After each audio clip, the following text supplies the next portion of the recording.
I stood outside my son's penthouse door, holding hot beef stew after my fourth job of the day.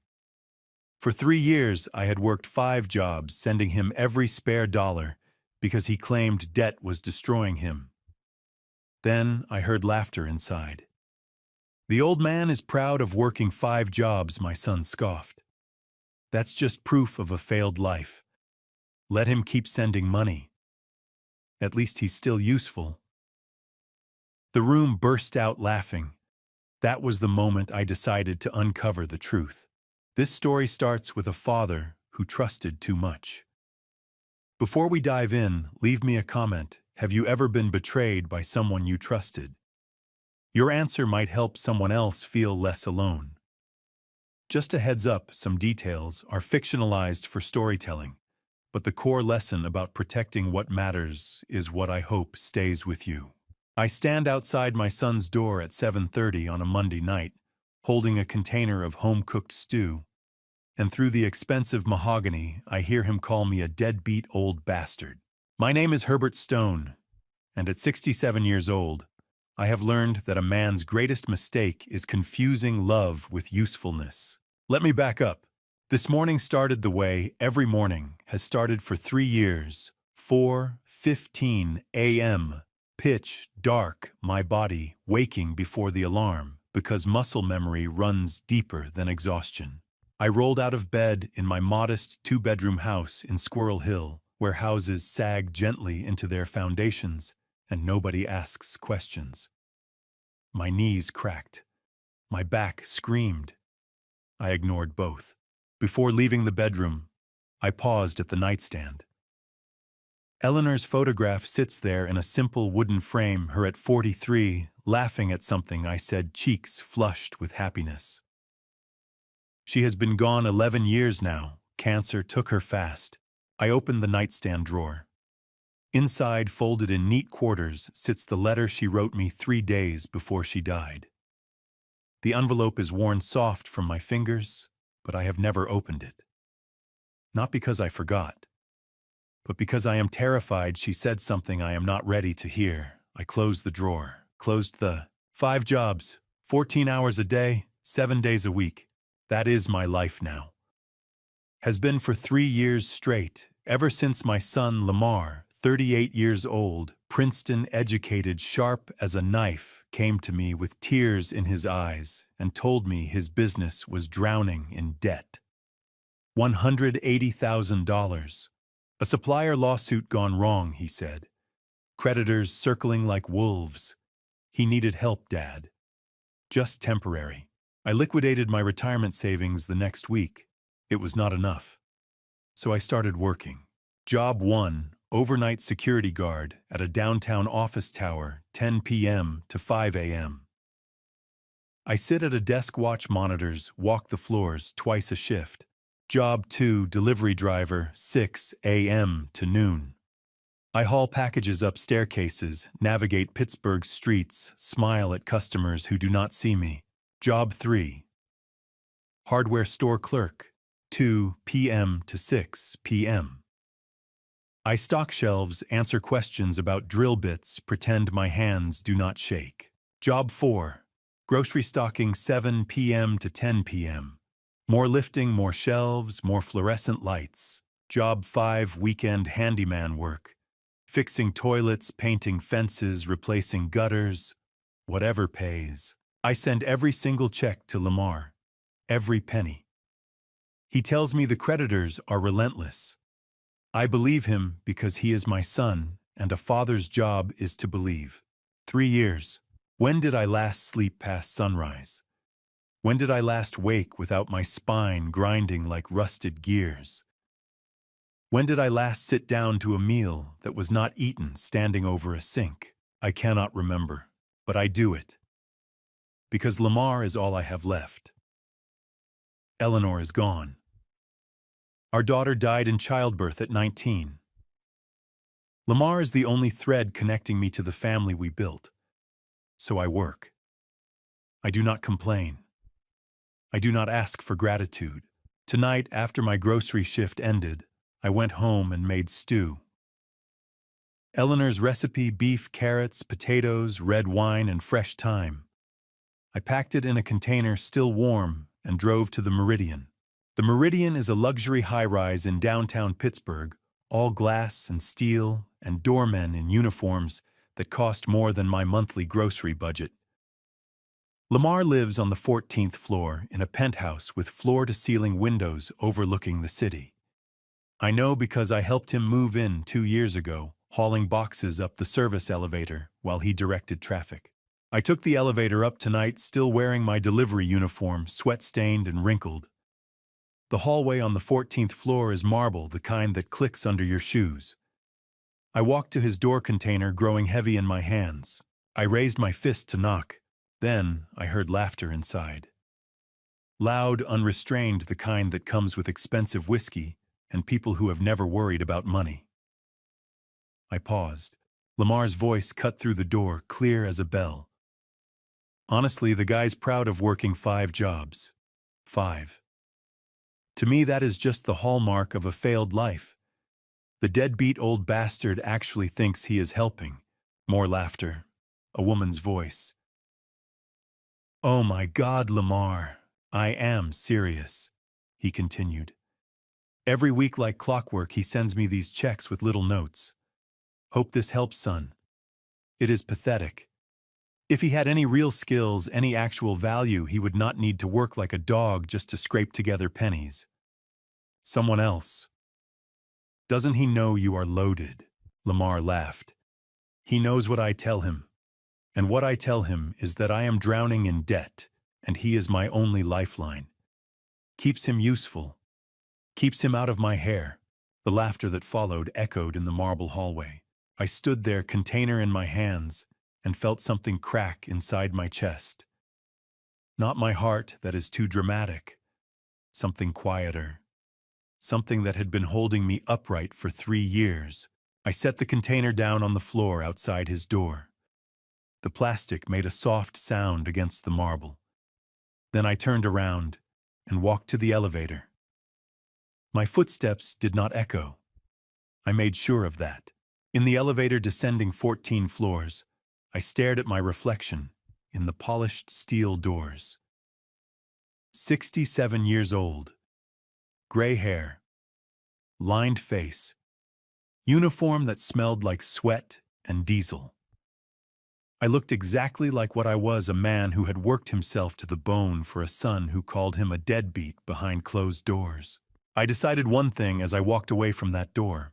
I would not cry tonight. I would not collapse. I would not scream.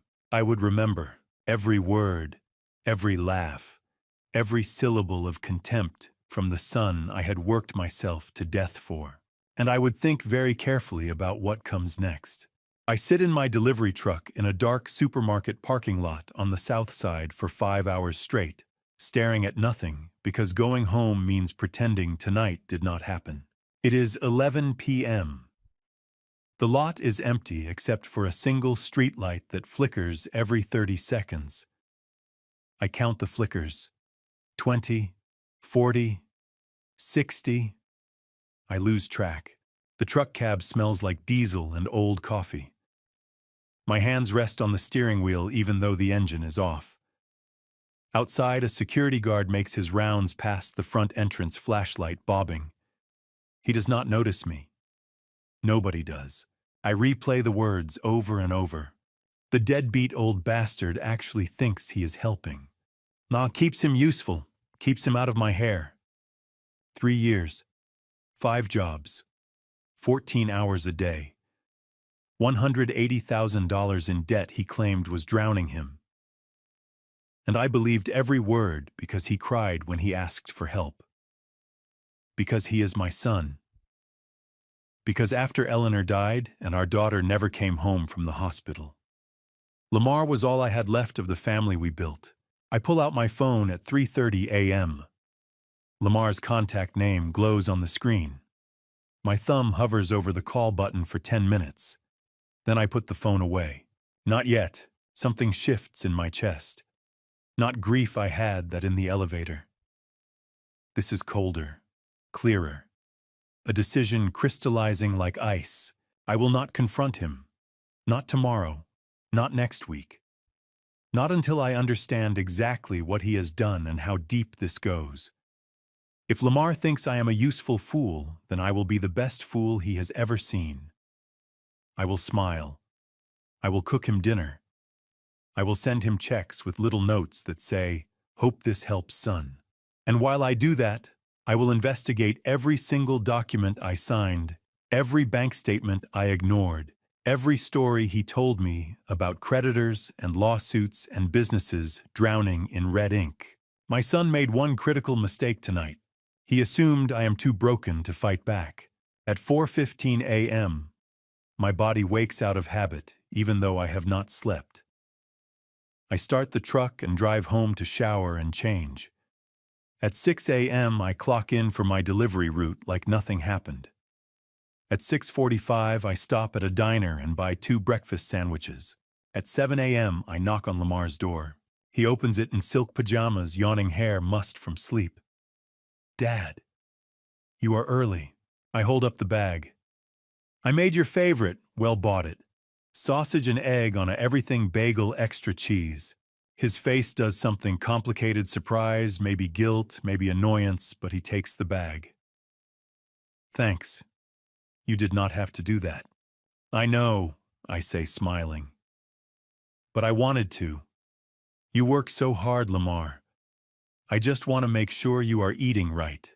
He looks at me for a long moment. I hold the smile steady. Finally, he nods. "You are a good dad." I say. I leave before he can see my hands shaking. Tuesday afternoon, after my hardware store shift ends at 6 p.m., I do not go to my grocery stocking job.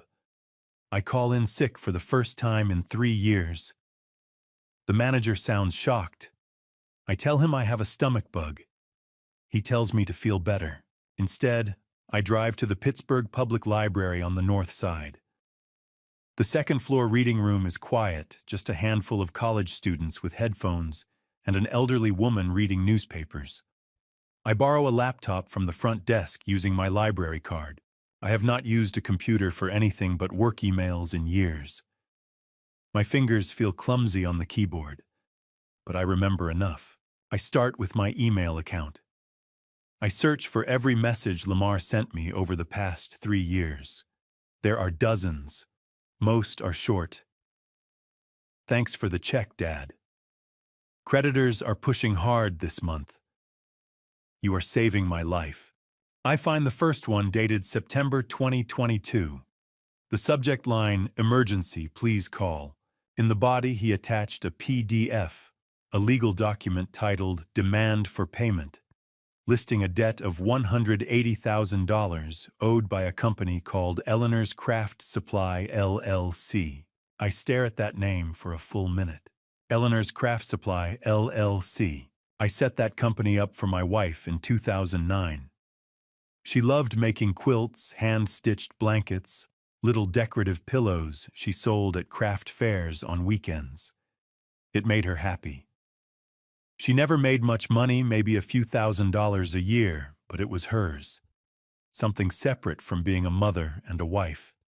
Something that belonged only to Eleanor. When she got sick in 2010, the craft business stopped. After she died in 2014, I never touched the account. It just sat there, a corporate entity with her name on it, dormant. Lamar knew about it. Of course he did. He helped me set it up back when he was 24 and fresh out of business school, eager to show off what he learned about LLCs and tax structures. I open another tab and search for Eleanor's Craft Supply, LLC in the Pennsylvania Business Registry. It is still active. The registered agent is listed as Lamar Stone. It was changed from my name to his in 2021. I click through more documents Lamar sent me. Bank statements, payment receipts. Every single one lists Eleanor's Craft Supply, LLC as the debtor. The debt is not from some outside business venture gone wrong. My son has been systematically bleeding money out of his dead mother's company, then turning to me and claiming he needed help paying off creditors. He used her name, her legacy, the one thing she built that was entirely hers. I sit frozen in the library chair. Around me, students type on laptops. The old woman turns a page. Outside the window, a bus hisses to a stop. My hands are shaking again, but this time it is not grief. It is not even shock. It is rage. I open a new tab. My fingers move slowly across the keyboard, one key at a time. Elder financial abuse attorney, Pittsburgh, Pennsylvania. The search results fill the screen. Dozens of law firms. Free consultations. Testimonials from families who discovered too late that someone they trusted had been stealing from them. I stare at the screen. Eleanor's Craft Supply, LLC. Her name tied to documents showing systematic theft. My son did not just steal from me. He stole from his dead mother's legacy. I need a lawyer, yes, but first I need to know exactly how deep this goes. At 2 a.m. on a Wednesday night, sitting across from Leland Fisher at the security desk with 2 cups of stale coffee between us, I break my silence and tell another human being what my son said. The words come out flat. No tears, no cracking voice, just the facts laid out like an incident report. Monday night. The Meridian Building. Standing outside the door with home-cooked stew. My son's voice through expensive mahogany calling me a deadbeat old bastard. The laughter. Walking away. Then Tuesday afternoon at the library. Eleanor's Craft Supply, LLC. The company I built for my late wife now bleeding money into documents with my son's signature all over them.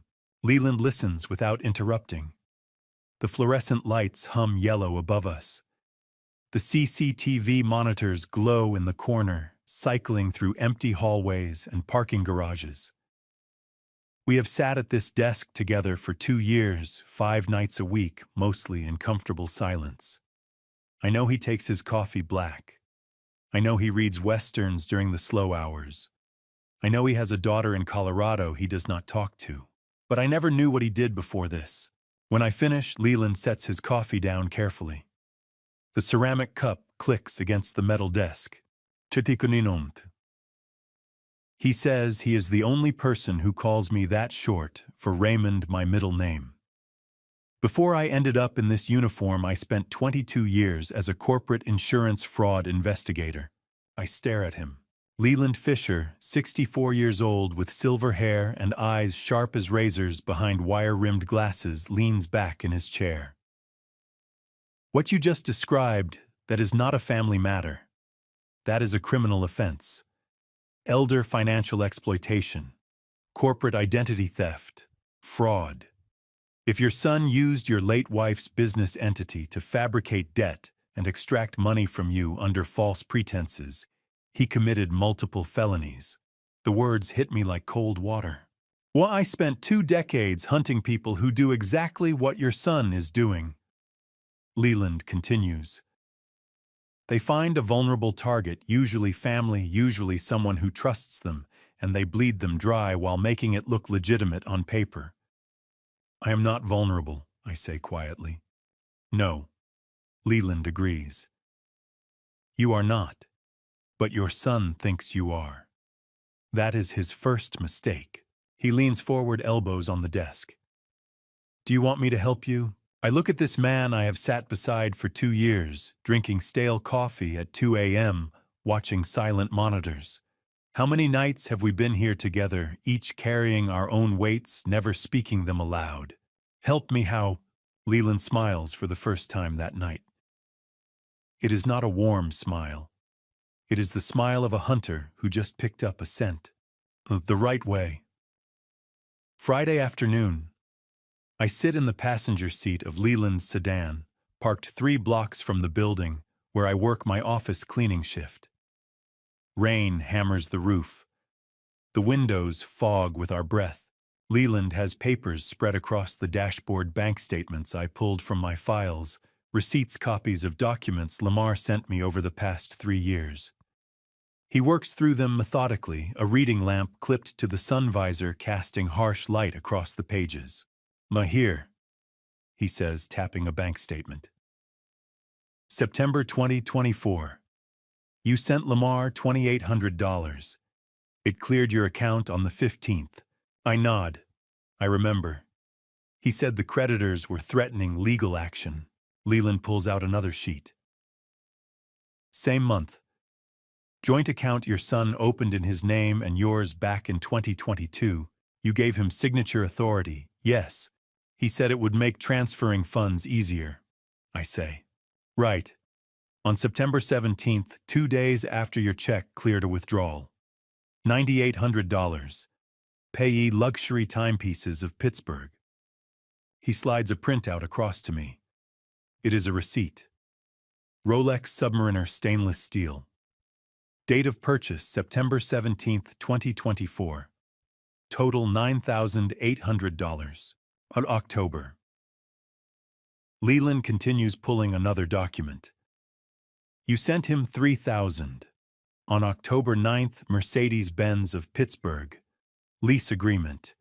AMG model. $1,400 per month. Another paper. November. You sent $2,500. Capitol Grill Pittsburgh reservation for 6 people. $1,200. He keeps going. Each month for the past 3 years, my checks arrive. Days later, money flows out of the joint account into luxury purchases. Watches, cars, restaurants I could not afford to walk past. The rain hammers the sedan roof. The papers spread across Leland's dashboard glow under the streetlight. Each receipt is a small knife. Your son is not paying off debt, Leland says quietly. He is funding a lifestyle, and I think I know why. He pulls out his phone, shows me a photograph from a society page. Pittsburgh Business Times, dated 3 months ago. A charity gala. In the photo, my son stands in a tuxedo beside a young woman in an evening gown. The caption reads, Lamar Stone of Stone Consulting with Estefania Whitfield, daughter of industrialist Cassius Whitfield. Cassius Whitfield. I know that name. Everyone in Pittsburgh does. Billionaire, real estate, energy sector, one of the wealthiest men in Pennsylvania. Your son is desperately performing for his wealthy in-laws, Leland says. The Rolex, the Mercedes, the expensive dinners. He is building a fake image of grand success to match his wife's status, and you are paying for every piece of it. I stare at the photograph. My son looks polished, confident, successful. Everything I am not. I reached out to an old contact, Leland says. Vince Caro, private investigator. He worked with me on insurance fraud cases for 15 years. He is discreet, thorough, and he owes me a favor. If there is more your son is hiding, and I guarantee you there is, Vince will find it. I look out the rain-slicked window at the gray Pittsburgh street. 3 years. 5 jobs. Every penny I scraped together going toward Rolex watches and luxury car leases so my son could impress a woman whose father probably makes more in an hour than I make in a year. Where do we start? I ask. Leland folds the financial analysis and sets it on the dashboard between us. His expression is calm, cold, professional. We start with a shadow, he says. On Saturday morning, my neighbor Viola Lockwood meets me on her porch, holding a photograph of a license plate, and says, "A man came by last week, asking if I thought you were still capable of making your own decisions. The surveillance started that Friday." Vince Caro began following my son through Pittsburgh. But Viola's words tell me surveillance is not just Leland's idea, it is already happening to me. Viola Lockwood, 71. My neighbor of 30 years stands on her porch in a cardigan despite the mild September morning. She misses nothing. I know this because in 3 decades she has reported every suspicious car, every broken streetlight, every stray dog that wanders our Squirrel Hill block. What man, I ask? Or last Tuesday, she says. Around 10 in the morning. Knocked on my door, showed me some kind of identification card too fast for me to read properly. Said he was a social worker conducting wellness checks on elderly residents. My stomach tightens. He asked questions. Viola continues. Does Herbert Stone forget things? Does he drive alone safely? Does he cook for himself? Or does he seem confused? Can he manage his own finances? Viola's porch smells like autumn chrysanthemums. Her hands shake slightly as she holds out the photograph, a license plate clearly visible, taken from her front window. She has protected me without even knowing the war had started. Shuri, I told him. Viola says, voice firm, that Herbert Stone is sharper than I am and that he should get off my porch before I called the police. I take the photograph, Pennsylvania plate. I do not recognize it, but Leland will. Did he go to any other houses, I ask? Not that I saw, just mine. He left after I threatened to call 911. I hug her. She smells like lavender soap and old books. Thank you, Viola. Can you keep this photo safe? And if anyone else comes asking questions about me, tell me immediately. Of course, she says, then quieter. Herbert, what is going on? Family trouble, I say. It is not a lie. Inside, the gears are turning. My son does not just want my money. He wants my autonomy. You need to understand something in Pennsylvania. An adult guardianship order can strip every right you have. Finances, medical decisions, where you live, all gone with the judge's signature. The person declared your guardian controls everything. You become a legal child again, except children eventually grow up. Wards of guardianship rarely escape, and the evidence needed testimony from neighbors. A social worker's report. A doctor's note about memory issues. Lamar is not stealing anymore. He is building a cage. I text Leland the license plate photo. His response comes in under 2 minutes. Bring it Monday. Vince is delivering his first report. Monday evening, I sit in Leland's apartment, a small one-bedroom in Bloomfield, with bookshelves lining every wall and a kitchen table covered in manila folders. Vince Caro is already there when I arrive. Vince, mid-50s, compact, build the kind of man you would not notice in a crowd, which I suppose is the point. He spent 15 years working corporate fraud cases with Leland. Now he runs his own investigation firm specializing in what he calls personal misconduct research. He has been following my son for 5 days. Shy, your boy does not have a job, Vince says, sliding photos across the table. Not a real one. Stone Consulting is a shell. No clients, no office, just a registered business name and a website. The photos show Lamar at various Pittsburgh locations. Leaving his Meridian building at 10 a.m. in athleisure wear. Entering a high-end gym downtown. Sitting at outdoor bistro tables with wine glasses and small plates that probably cost $80 to $150 each. Charcuteries. Luxury gym membership, Vince continues. $200 a month. Eats out twice a day, never the same place, always upscale.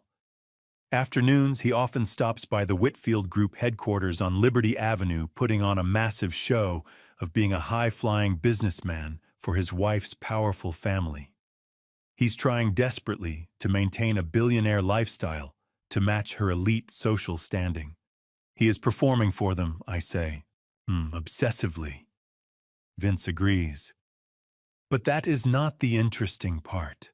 He pulls out another set of photos. My son entering a building downtown.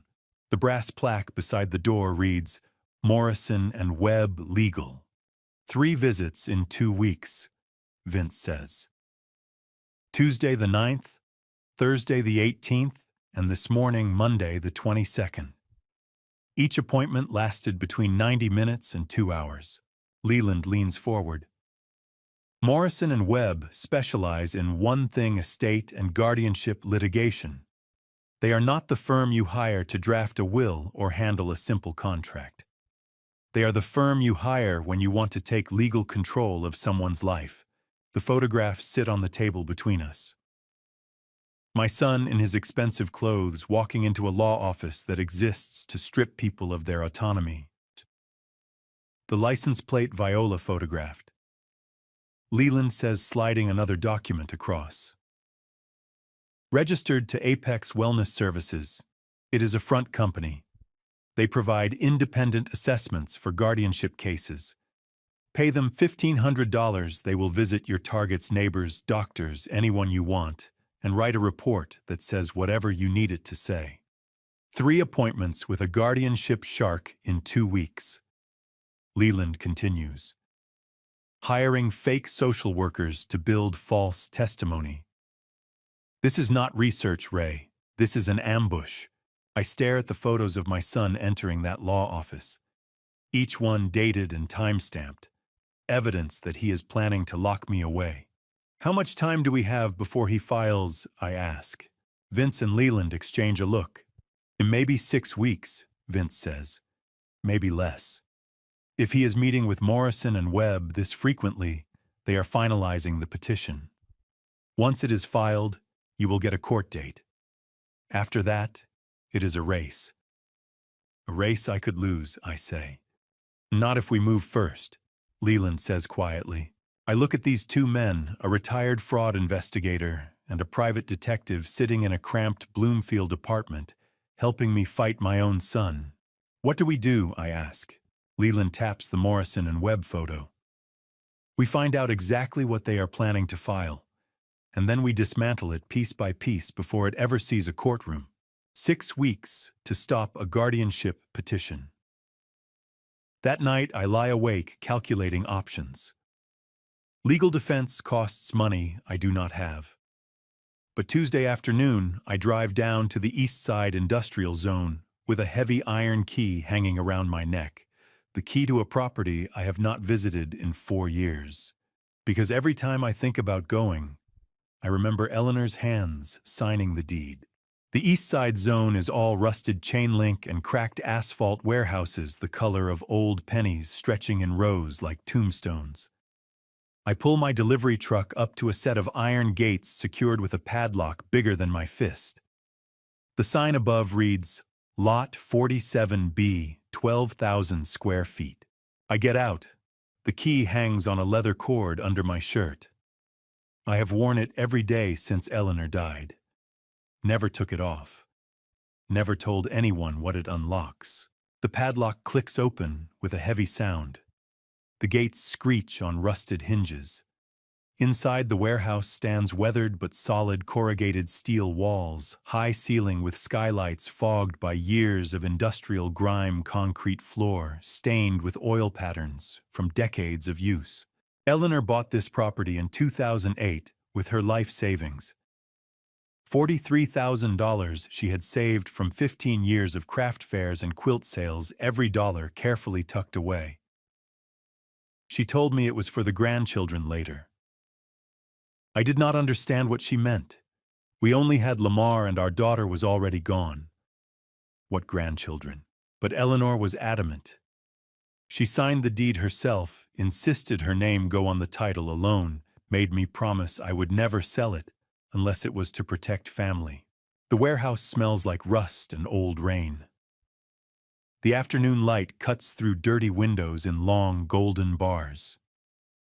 This is Eleanor's cathedral. I walk across the empty floor, footsteps echoing. In the far corner, high on the wall, a small wooden sign still hangs where she put it 13 years ago. Hand-painted letters, Eleanor's for the little ones. I never told Lamar about this place. Not when Eleanor was alive. Not after she died. It was hers. Sacred. The one thing I kept separate from the slow collapse of everything else. My phone buzzes in my pocket.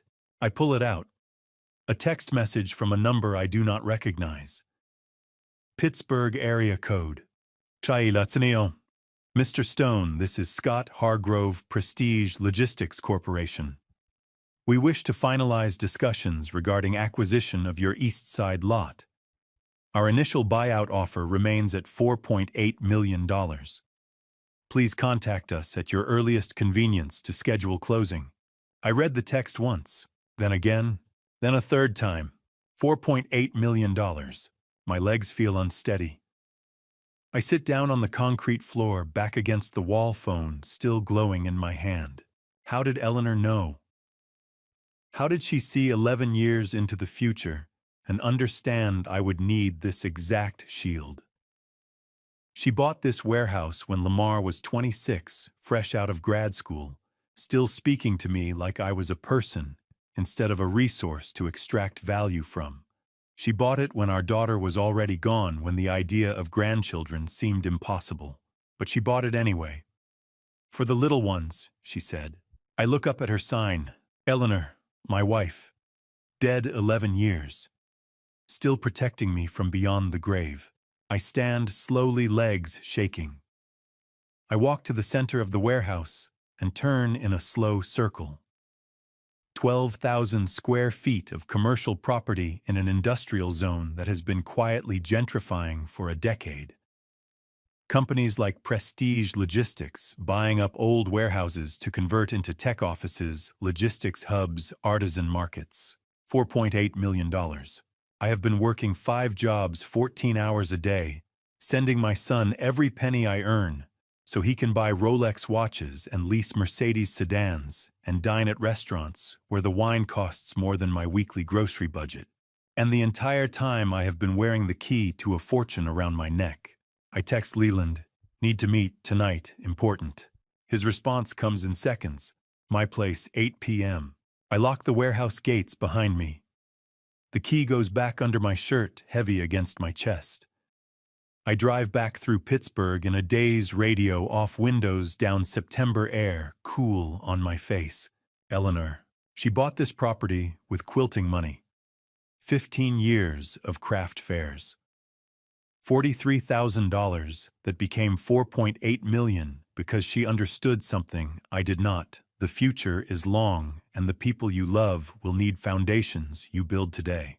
I think about the letter in my nightstand, the one I have never opened, the one she wrote 3 days before she died. Maybe it is time, but not yet. First, I need to understand what this warehouse means for the war I am fighting. At 8 p.m., I sit in Leland's apartment. Vince is there too. I tell them about the property, about Eleanor buying it in 2008, about the text message from Prestige Logistics. Leland stares at me for a long moment. Then he starts laughing. Not cruel laughter, relieved laughter. Well, he says, do you understand what you just told me? You own a $4.8 million asset that your son has no idea exists. Eleanor never put it in joint property, I say. Her name was on the deed alone. When she died, it transferred to me through her will. Lamar was copied on the will, but he never read it. He was too busy being important at his new job to care about his mother's estate. This changes everything, Vince says quietly.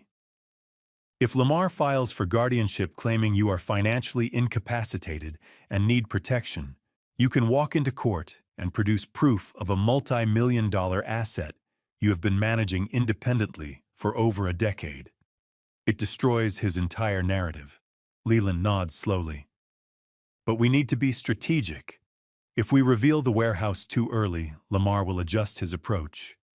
We hold this card until the exact right moment. I look at these 2 men helping me. When is the right moment? When he thinks he has already won, Leland says. I drive home that night with the key still warm against my chest.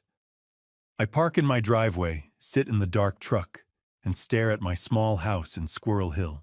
$4.8 million. Eleanor's voice in my memory. For the little ones. She knew. She had prepared for this long before I ever understood I would need to fight. Eleanor prepared the warehouse for me 13 years before I needed it. But knowing I have leverage does not stop the exhaustion. At 6:30 a.m. on a Wednesday morning in Northside Pittsburgh, 3 years of working 5 jobs finally catches up with me. I trip unloading a heavy crate and hit the pavement hard enough that my delivery partner thinks I am dying. The fog rolls thick through the narrow streets. My hands slip on the crate handle. My knee buckles. The pavement comes up fast and cold. I hear the crack before I feel the pain. My palms scrape concrete. My shoulder takes the impact. The crate tumbles sideways, cardboard splitting. Mr. Stone, Zephyr Perkins, 28. My delivery partner for the past 6 months rushes over. His face is young and terrified. He thinks I am having a heart attack. I'm fine, I say, but my voice comes out wrong. Breathless. You're not fine, Zephyr says. He kneels beside me. Should I call an ambulance? No, just help me up. The pavement is cold and wet. My hands are scraped raw. Zephyr's face hovers above me, genuine concern written across every line. He thinks he is witnessing tragedy. He has no idea he is about to build my son's case. Zephyr helps me to my feet. I lean against the truck, catching my breath. My shoulder throbs. My hands sting. But nothing is broken. Maybe you should go to the hospital, Zephyr says. I'm 67 years old, I tell him. I've had worse falls in my own kitchen. He looks unconvinced, but lets it go. We finish the route together. He carries the heavy crates. I handle paperwork and signatures. We do not talk about it again. I do not think about it again either. Not until 3 days later when Leland shows me the video. We sit at the security desk Saturday night, 2 a.m., our usual shift. Leland pulls out his phone without warning. Ray, he says quietly, you need to see this. The video plays on his screen. Shaky footage clearly shot on a phone. Me lying on wet pavement. Zephyr rushing over. The timestamp reads, Wednesday, 6:47 a.m. The caption, this old man works 5 jobs and still falls down, someone give him a break. Below it, 43,000 views, 6,200 likes, 890 comments. I read the comments. They are kind. Someone help this man. This breaks my heart. Why is he working so hard at his age? Every comment is compassion. Every view is sympathy. Zephyr posted it, Leland says. Wednesday afternoon. It went viral in the Pittsburgh community within hours. You need to understand what a viral video means in a guardianship case. 43,000 witnesses to your decline. It does not matter that they are feeling compassion, not concern. It does not matter that they see an exhausted man, not an incompetent one. What matters is that a judge will see evidence of physical frailty documented and timestamped. Your son found it, Leland continues. He swipes to show me a screenshot, a text message thread between Lamar and a contact labeled Morrison and Webb Legal. Lamar's message sent Thursday morning. Can we use this video as exhibit evidence of failing physical and cognitive health? 43,000 views equals credible documentation. The response, absolutely. Forward link. Will archive before he can request takedown. I stare at the phone. 43,000 strangers felt sorry for me. My own son was using it to pull the trap tighter. Zephyr has no idea, I say quietly. No. Leland agrees. He was trying to help. He thought maybe someone would see the video and offer you a break. Instead, he handed your son ammunition. I hand the phone back. My hands are steady. That surprises me. What do we do? I ask. Nothing, Leland says. The video is already archived. Trying to take it down now makes you look like you are hiding evidence. We document it, add it to our file, and prepare counter-evidence showing you are perfectly capable. Sunday morning, I attend St. Michael's Church in Oakland, like I do every week after my overnight shift ends. I have been coming here for 15 years. Same pew, 3rd row from the back left side. Pastor Robert Dunn knows me by name. So does half the congregation. After the service, Pastor Robert catches my eye. He gestures toward his office. Something is wrong. His office is small and quiet, lined with bookshelves and smelling faintly of old paper. He closes the door behind us. Raymond. He says he is one of the few people who use my full middle name. I need to tell you something. I sit. He sits across from me, hands folded on his desk. Your son came to see me last Tuesday, Pastor Robert says. He is 63, gray-haired, calm in the way people who have spent 40 years listening to confessions are calm. He said he was deeply worried about you, said you have been showing signs of confusion, forgetting names, failing to recognize long-time parishioners. My stomach tightens.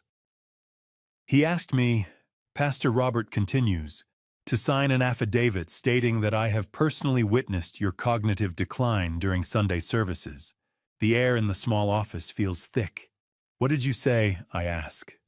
I told him no. Pastor Robert says simply, I told him that you are one of the sharpest men in this congregation, that you remember every prayer and every sermon, and that if he was genuinely concerned about your health, he should speak to you directly instead of approaching your community behind your back. Relief washes over me like cold water. Then I told him to leave my office. Pastor Robert adds, and I am telling you now because your son is building a narrative about you, Raymond, and there is not a shred of truth in it. I sit in silence for a long moment. Do you want me to intervene? Pastor Robert asks. I can call him. I can make it clear that his behavior is unacceptable. No, I say. Act normal.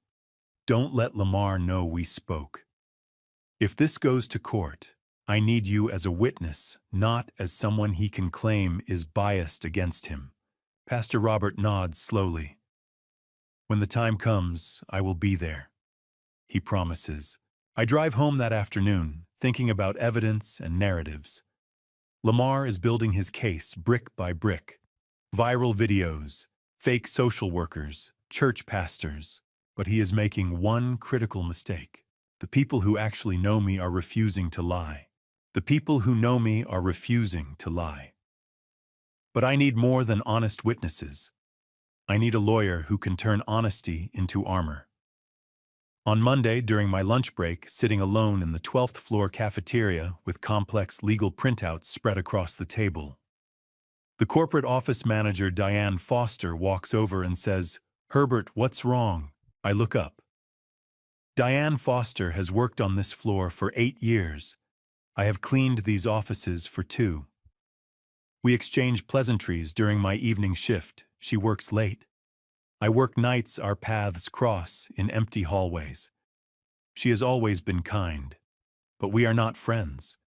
We occupy different worlds. Just reading, I say. She glances at the papers. I see her eyes track the headers. Pennsylvania Guardianship Code, Elder Financial Exploitation, Morrison and Webb Legal. Herbert, she says quietly, sitting down across from me without asking. I've seen you reading those papers for 3 days now.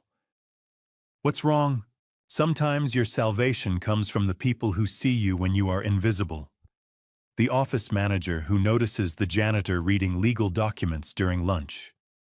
The delivery partner who rushes to help when you fall. The pastor who refuses to lie. I tell her. Bare bones. My son claims I owe him money for a business debt that never existed. He drained his dead mother's company account. Now he is building a guardianship case to take legal control of my life. I have maybe 4 weeks before he files. Diane listens without interrupting. When I finish, she leans forward. I have a close friend from law school, she says. Belinda Phelps. She specializes exclusively in asset fraud and estate protection. If what you are telling me is accurate, she will want to see you. Diane pulls out her phone. Right there at the cafeteria table, surrounded by the smell of microwaved lunches and vending machine coffee, she makes the call. Belinda, it's Diane Foster. I need you to see someone. Emergency consultation. Yes, I know your calendar is full. Trust me on this one. A pause. Diane looks at me. Thursday at 3 p.m., she says. Can you make that? I nod. He'll be there, Diane says into the phone. She hangs up, writes an address on a napkin, slides it across to me. 18th floor Grant Street. Don't be late. And Herbert, bring everything. Every document your son ever sent you. Every bank statement, every receipt, everything. That night, after my grocery shift ends, I go to the library. I look up Belinda Phelps on the computer. 28 years in practice. Exclusive focus on elder financial exploitation and estate fraud. 94% success rate in contested guardianship hearings. Partner at Phelps and Morrison Legal, Wait Different Morrison. Not the one Lamar hired. I stare at her photograph on the firm website. Professional headshot. Gray suit. Serious expression. The kind of lawyer who charges more per hour than I make in a week. I close the browser. I drive home. For the first time in 3 weeks, I sleep past my alarm. Thursday at 2:45 p.m. I stand outside a glass tower on Grant Street, wearing my cleanest shirt and pants that still smell faintly of diesel. The lobby is all marble and polished steel. A security guard directs me to the 18th floor. The elevator ride takes 43 seconds. I count each one. My hands are clean but calloused. The decades of hard labor are written into every line, every scar, every crooked knuckle. I'm about to sit across from someone who exists in a completely different world. The law offices of Belinda Phelps occupy half the 18th floor. Floor-to-ceiling windows overlook the Allegheny River. The receptionist expects me. She leads me to a corner office with a view that stretches all the way to the North Shore. Belinda Phelps. 52 stands when I enter. Gray suit. Firm handshake. She gestures to a chair across from her desk.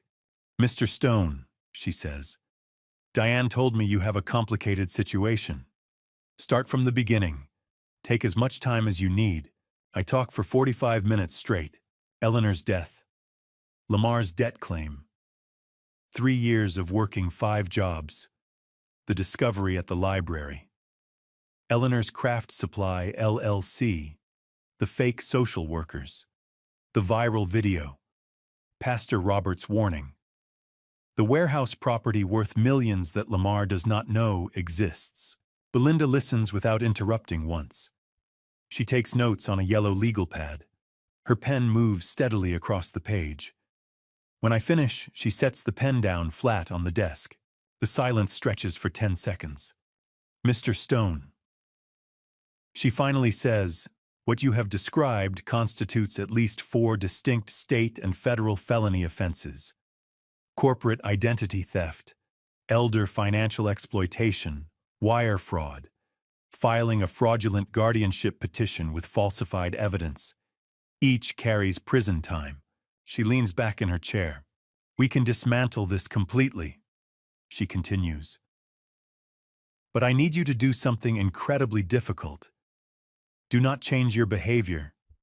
Keep working all 5 jobs. Keep bringing him dinner. Keep sending him checks with little notes. Act completely normal. Do not let him know you are preparing for war. Not until I tell you to stop." "And how long?" I ask. "So 4 weeks," she says. "Maybe 5. I need to build an airtight case. When we move decisively. If we tip our hand early, he will adjust his strategy. I need him confident. I need him sloppy." She opens a folder, slides a contract across the desk. "My retainer is $20,000, she says. "But given the value of your warehouse property and the strength of your case, I am willing to work on contingency with a deferred fee structure. You pay nothing up front. If we win, and we will win, my fee comes from the restitution we extract from your son." I stare at the contract. "When do we start?" I ask. "We already have," Belinda says. I walk out of her office at 4 p.m. My warehouse shift starts at 5. I get into my truck, turn the key, and for the first time in a month, I smile. Not because I am relieved, but because I know exactly where the road is leading. Armed with elite legal protection, the war enters its next phase. On Tuesday afternoon, Leland spreads surveillance photographs across his car dashboard and says, "Ray, your son just committed federal forgery. and he was stupid enough to do it in a parking garage where we had eyes on him. We sit in his sedan parked 3 blocks from the building I clean. Rain hammers the roof. The photographs are high-resolution shot with telephoto lenses from multiple angles. Monday evening. Leland says, tapping the first photo. Whitfield Group Headquarters parking garage. Your son meets his wife Estefania after her executive shift. The image shows my son standing beside a black Mercedes briefcase open on the hood. Estefania stands across from him in a business suit, her expression tired. He hands her a stack of documents. Leland continues sliding the next photo across. Thick stack. Legal-size paper. She's used to signing corporate briefs all day, muscle memory. She skims the top pages and signs without reading the fine print. The surveillance photograph shows Estefania signing with her Mont Blanc pen, the same one she probably uses for million-dollar contracts. She has no idea she's signing her name to fraud. Standard executive oversight, Leland says. You sign 50 documents a day, you stop reading each word. Lamar knows this. He counts on it. The next photo shows Lamar sliding the documents back into his briefcase, casual, like they just finalized dinner reservations. Here's where it gets interesting, Leland says. He pulls out a different set of photographs, extreme close-ups, enhanced and sharpened. Vince got clean shots of the document pages while Estefania was signing. Took us 2 days to enhance the resolution, but we got readable text. I lean forward. Preliminary guardianship filing, Leland says. Petition to declare you legally incapacitated and assign guardianship authority to your son. Standard forms. Estefania's signature appears on 6 pages total. He pauses. Orte, but here's the problem. We watched her sign 3 pages, top, middle, bottom of the stack. She never touched the internal documents, yet her signature appears on all 6. He slides a forensic blow-up across the dashboard. 2 signatures side by side. Both say Estefania Whitfield Stone, but they look different. One is smooth, confident. The other is careful, hesitant, the pen strokes slightly uneven. Your son forged his wife's signature on a court filing, Leland says quietly. Do you know what that means, Ray? This isn't just a civil dispute anymore. This is criminal forgery. This is a federal felony threshold. You need to understand, forging a signature on a court document is not like faking a permission slip. It is 18 U.S.C. Section 1001 federal false statements, up to 5 years in prison per count. And Lamar did it 3 times on the same filing. He was so desperate. I say, staring at the clumsy forgeries, he could not even forge her signature well. Desperation makes people sloppy. Leland agrees. And sloppy people leave evidence. He gathers the photographs into a folder, hands it to me. Belinda needs to see these immediately. This changes the entire legal strategy. We are not just defending against a guardianship petition anymore. We are documenting active federal crimes. I take the folder. The rain continues hammering the roof. Through the fogged windows, Pittsburgh looks gray and cold. Does Estefania know, I ask, that he forged her signature? Almost certainly not. She thinks she signed legitimate family support documents. When she finds out the truth, Ray, she is going to be the prosecution's best witness. Friday evening. My warehouse shift in the Strip District is winding down. I am logging the final inventory counts when Marsden Watson, the warehouse manager, calls me into his small glass office. Marsden, 45, built like a linebacker, sits behind his desk and spits his toothpick into the trash can. One son is section, he says, we need to talk. I sit. Last week, Marsden says, smooth-talking young guy came by the loading docks. Suit and tie. Expensive watch. Asked questions about you. My stomach tightens. Chith. He wanted to know, Marsden continues, if you nod off during shifts, if you miss log entries, If you seem confused about procedures. Told me his dad was getting a bit senile and he was just so worried about your safety out here. Marsden leans back in his chair. I recognized him, he says. From that family photo you showed me 3 years ago. Your son, right, the one who went to Princeton? Yes, I say quietly. Marsden nods. Figured. So I told him Mr. Stone is the most reliable man on my floor. Perfect attendance for 3 years. 0 safety incidents. Best log accuracy in the building. Then I told him to get the hell off my property before I called the cops for trespassing. I stare at him. He asked me if I would sign a statement about your performance. Marsden continues. I said, sure, I will write that statement right now, but I do not think it will say what you want it to say. Marsden pulls a piece of paper from his desk drawer, slides it across. It is a typed letter on warehouse letterhead. To whom it may concern, I read aloud. Herbert Stone has been employed at this facility for 3 years. His work performance is exemplary. He has never shown signs of confusion, memory impairment, or unsafe behavior. Any claims to the contrary are false and defamatory. Signed, Marsden Watson, Warehouse Operations Manager. I look up. Your kid is building a case against you, Marsden says. I do not know why, and I do not need to know. But nobody comes onto my floor and asks me to lie about my people. I fold the letter carefully, put it in my pocket. Thank you, I say. Do not thank me, Marsden says. Just keep showing up on time like you always do. And if your son comes back, I will document that too. I shake Marsden's hand. I do not say much, but my list of witnesses just grew by 1. That night, sitting in Leland's apartment, I lay out everything. The forged signatures, Marsden's refusal to cooperate, Pastor Robert's warning, Viola's photograph of the fake social worker, Diane's referral to Belinda. Your son is making mistakes faster than I can count them, Leland says. Forging his wife's signature, attempting to suborn false witnesses. Each crime compounds the last. And the people he is trying to corrupt are documenting every attempt and calling you instead. How long until he files, I ask. 3 weeks, Leland estimates. Maybe less. But Ray, when he does, we will be ready. While my network of loyal witnesses expanded, Leland and Vince focused heavily on the financial trail, looking for cold numbers that Lamar could never wiggle out of.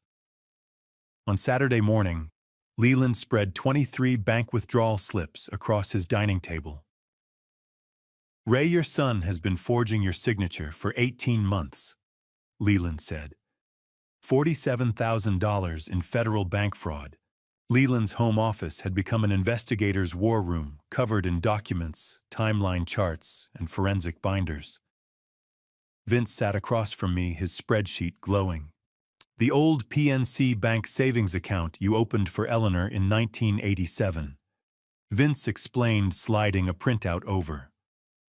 23 counter withdrawals over 18 months, ranging from $800 to $4,500, totaling $47,000.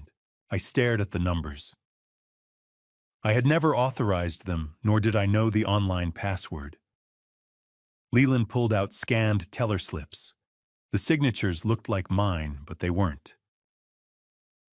The capital H has a different angle, and the S loops too wide, Leland noted. A handwriting analyst will spot these instantly. Under 18 U.S.C. Section 1344, federal bank fraud carries up to 30 years in prison. 30 years. Lamar was 38. He would be 68 when released. My age now. I didn't want my son caged, but he had to be stopped permanently. Belinda needs these immediately, Leland said, sliding the documents into an envelope. Counting Lamar's felonies, we had corporate identity theft, elder exploitation, 23 counts of bank fraud, 3 counts of document forgery on the guardianship filing, and attempted suborning of false witnesses. On Monday, I took initiative. I scheduled an in-person meeting with Scott Hargrove at Prestige Logistics Corp. Their North Shore offices overlooked PNC Park.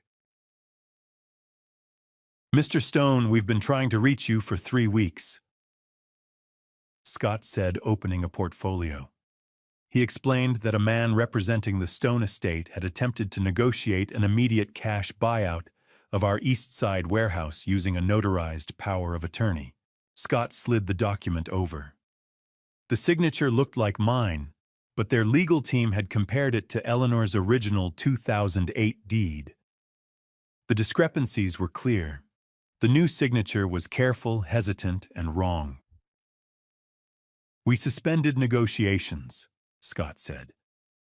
"Who was that representative?" "My son," I replied. After a long silence, Scott asked if I still wished to sell. I agreed, provided we did it directly with clean terms and no intermediaries. We shook hands. Eleanor's warehouse was in play. That evening I presented everything to Belinda. She listened, then smiled coldly.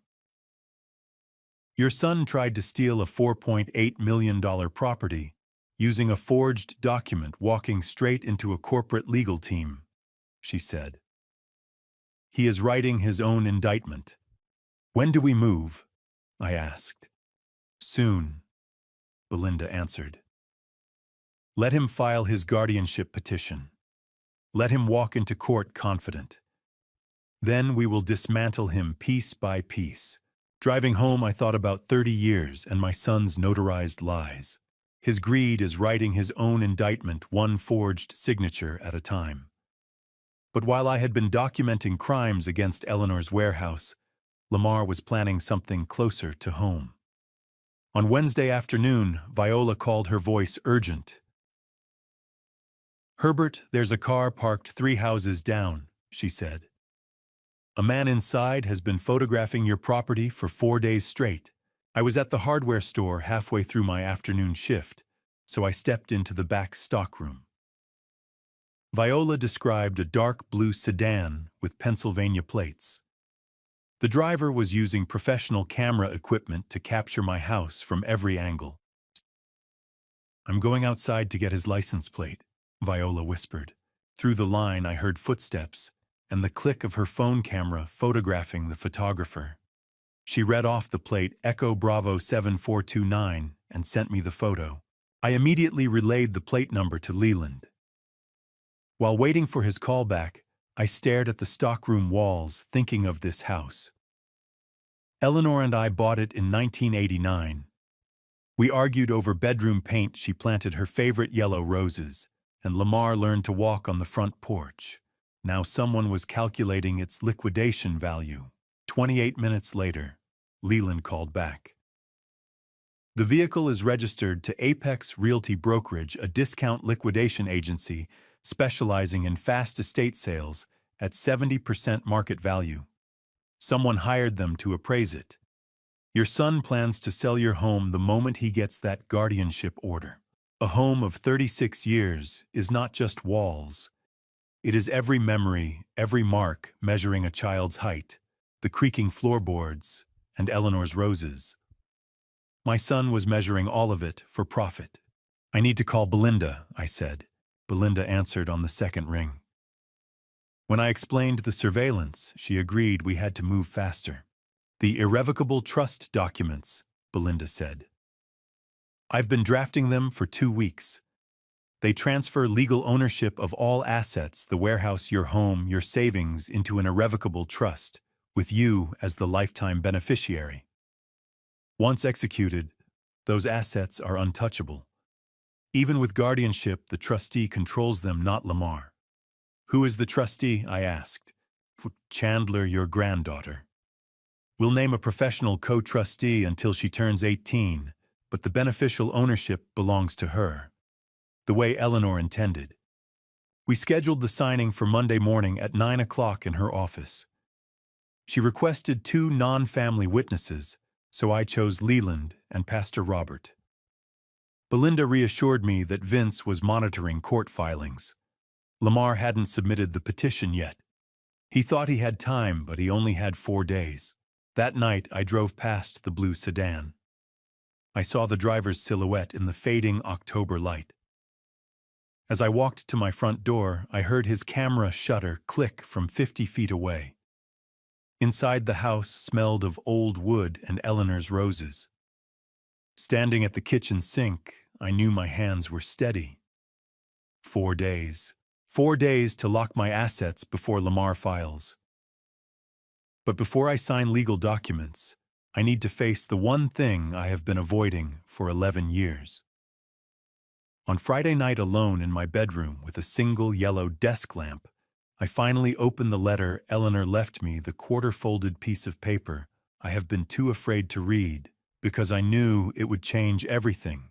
The envelope sits in my nightstand drawer, where it has lived since 2014. I have moved it aside 10,000 times to reach other things: spare reading glasses, chapstick, the TV remote. Every time my fingers brush the worn paper, every time I close the drawer, tonight I open it. The paper unfolds in 4 careful creases. Eleanor's handwriting fills both sides in blue ink, elegant but shaky, the tremor from the medications visible in every loop. She wrote this 3 days before she died.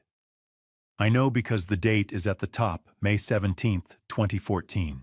Writes it begins. She is the only person besides Leland who calls me that. I worry about our boy.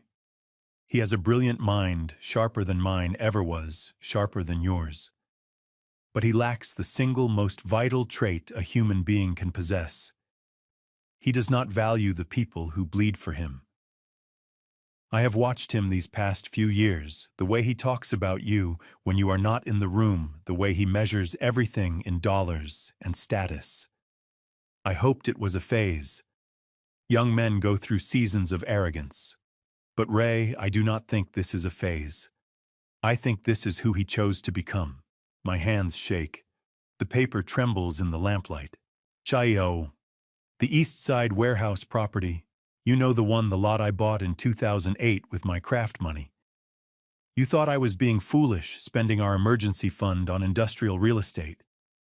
But Ray, I bought it because I could see the future more clearly than you gave me credit for. That warehouse must belong to a trust for the little ones later. Never let anyone strip them of their future, no matter how convincing the argument sounds. I stop reading. Close my eyes. Breathe. You have to understand, Eleanor was not just writing a letter. She was building a fortress 11 years in advance, brick by brick, instruction by instruction. I keep reading. And Ray, if the day comes where you must fight him, and I fear it will fight only with the absolute truth. Do not embellish. Do not exaggerate. Do not try to make yourself look better than you are. The truth is the only weapon that never requires an apology. The truth stands on its own, and it outlasts every lie. The letter continues for another page. Instructions about the warehouse deed. The name of her attorney. A post office box number where she kept backup documents I never knew existed. The final line. I love you more than words can carry. You are the best man I have ever known. Do not let anyone convince you otherwise. Your Eleanor. I fold the letter carefully along its original creases. Press it against my chest. Sit in the dark for hours. She knew. 11 years ago, while Lamar was 27 and freshly minted from business school, Eleanor saw his trajectory. She watched him measure people in spreadsheets. She heard him talk about me like I was a resource to be optimized, and she quietly, methodically left me the exact coordinates of survival. Before I tell you what happened, Monday morning, are you still with me? Comment your honest reaction to Eleanor's letter in one sentence. I want to know if you see what I see. A quick note, the next part includes some dramatized details added for emotional impact, but the core truth stands. If that is not for you, you can stop here. Monday morning, 10 a.m., I sit in Belinda Phelps's office on the 18th floor overlooking the Allegheny River. Belinda slides a document across her desk. Final irrevocable trust agreement, she says. Execution draft. Read every word. Take your time. I read every single clause with methodical precision. It takes 40 minutes. The document transfers every asset I own out of my name and into a closed trust. The warehouse, my home, my savings accounts, everything. The beneficiary Chandler Stone, my 9-year-old granddaughter. The structure is irrevocable, cannot be modified, cannot be revoked, cannot be accessed by anyone including me. I sign on page 12. The notary stamps the sheets immediately. The sound, that solid mechanical thunk, just locked away everything Lamar thought he could take. As of this exact moment, Belinda says Herbert Lamar has absolutely nothing left to steal. Even if he somehow wins a guardianship order, he will have legal authority over you maybe, but not over your property, not over Chandler's inheritance. The trust owns it now. He cannot touch it. Ever. I stand. Shake her hand. Walk out of the high-rise into crisp Pittsburgh autumn air. My phone buzzes. A text message from Lamar. Hey Dad, I need to go over some important health and legacy paperwork with you this weekend. There are some documents that need your signature for estate planning purposes. Can we meet Saturday afternoon? Maybe at your place, I'll bring lunch. I stare at the message. Health and legacy paperwork. Estate planning purposes. He is going to try to get me to sign the guardianship documents, probably buried in a stack of legitimate-looking papers. Sign here, Dad, and here, and here. Just routine stuff. Do not worry about reading it all, except there is nothing left to sign away. The warehouse is gone. Transferred this morning to an irrevocable trust. The house is gone. Same trust. The savings account's every dollar locked beyond his reach as of 10:17 a.m. today. I type back, sure son, Saturday works, see you then. I put my phone away. You are too late, Lamar. The paperwork is already signed. The assets are already gone. And you have no idea. Lamar has no idea the paperwork is signed and the assets are gone.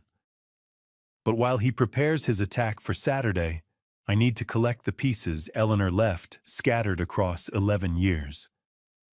On Tuesday afternoon, I drive to Bethel Park to find Harry Sutton, the man who worked beside me for 23 years in the Pittsburgh steel mills, the man my wife trusted with her final secret. Harry lives in a modest ranch house on a quiet street where American flags hang from every third porch. I have not seen him in 2 years. The steel mills closed in 2003. We drifted after that the way men do when work is the only thread holding them together. I knock. He opens the door, squints at me through thick glasses, then his face breaks into recognition. Ray, he says. Jesus, Ray, is that you? It's me, Harry. He pulls me into a hug. His hands shake slightly, age, maybe arthritis. 23 years we stood shoulder to shoulder in those mills, breathing steel dust and heat. He kept Eleanor's secret for over a decade without a word. Come in, he says. I've been expecting you. You have. And Eleanor told me to hand something to you only when you absolutely needed it. Harry says, leading me down a narrow hallway to his bedroom. I figure that time is right now. He kneels slowly, painfully, and opens a compact, fireproof safe in his bedroom closet. Inside sits a thick, pristine envelope sealed with red wax. Eleanor's handwriting on the front for Raymond Stone, to be opened when necessary. Harry hands it to me. Original copy of Eleanor's last will and testament, he says. Signed 2009. 2 independent witnesses. I was one of them. The other was her attorney, Margaret Holloway, but she passed away in 2017. I break the seal. The document inside is legal-size paper, professionally drafted, notarized.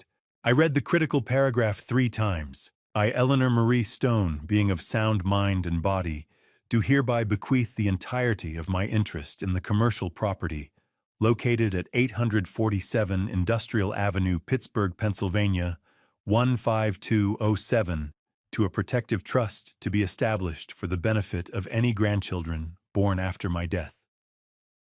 This property shall bypass my son Lamar Stone entirely and shall not be subject to claims by creditors, spouses, or legal guardians. The trustee shall be appointed by my husband Raymond Stone at his sole discretion. How did Eleanor see so far into the future?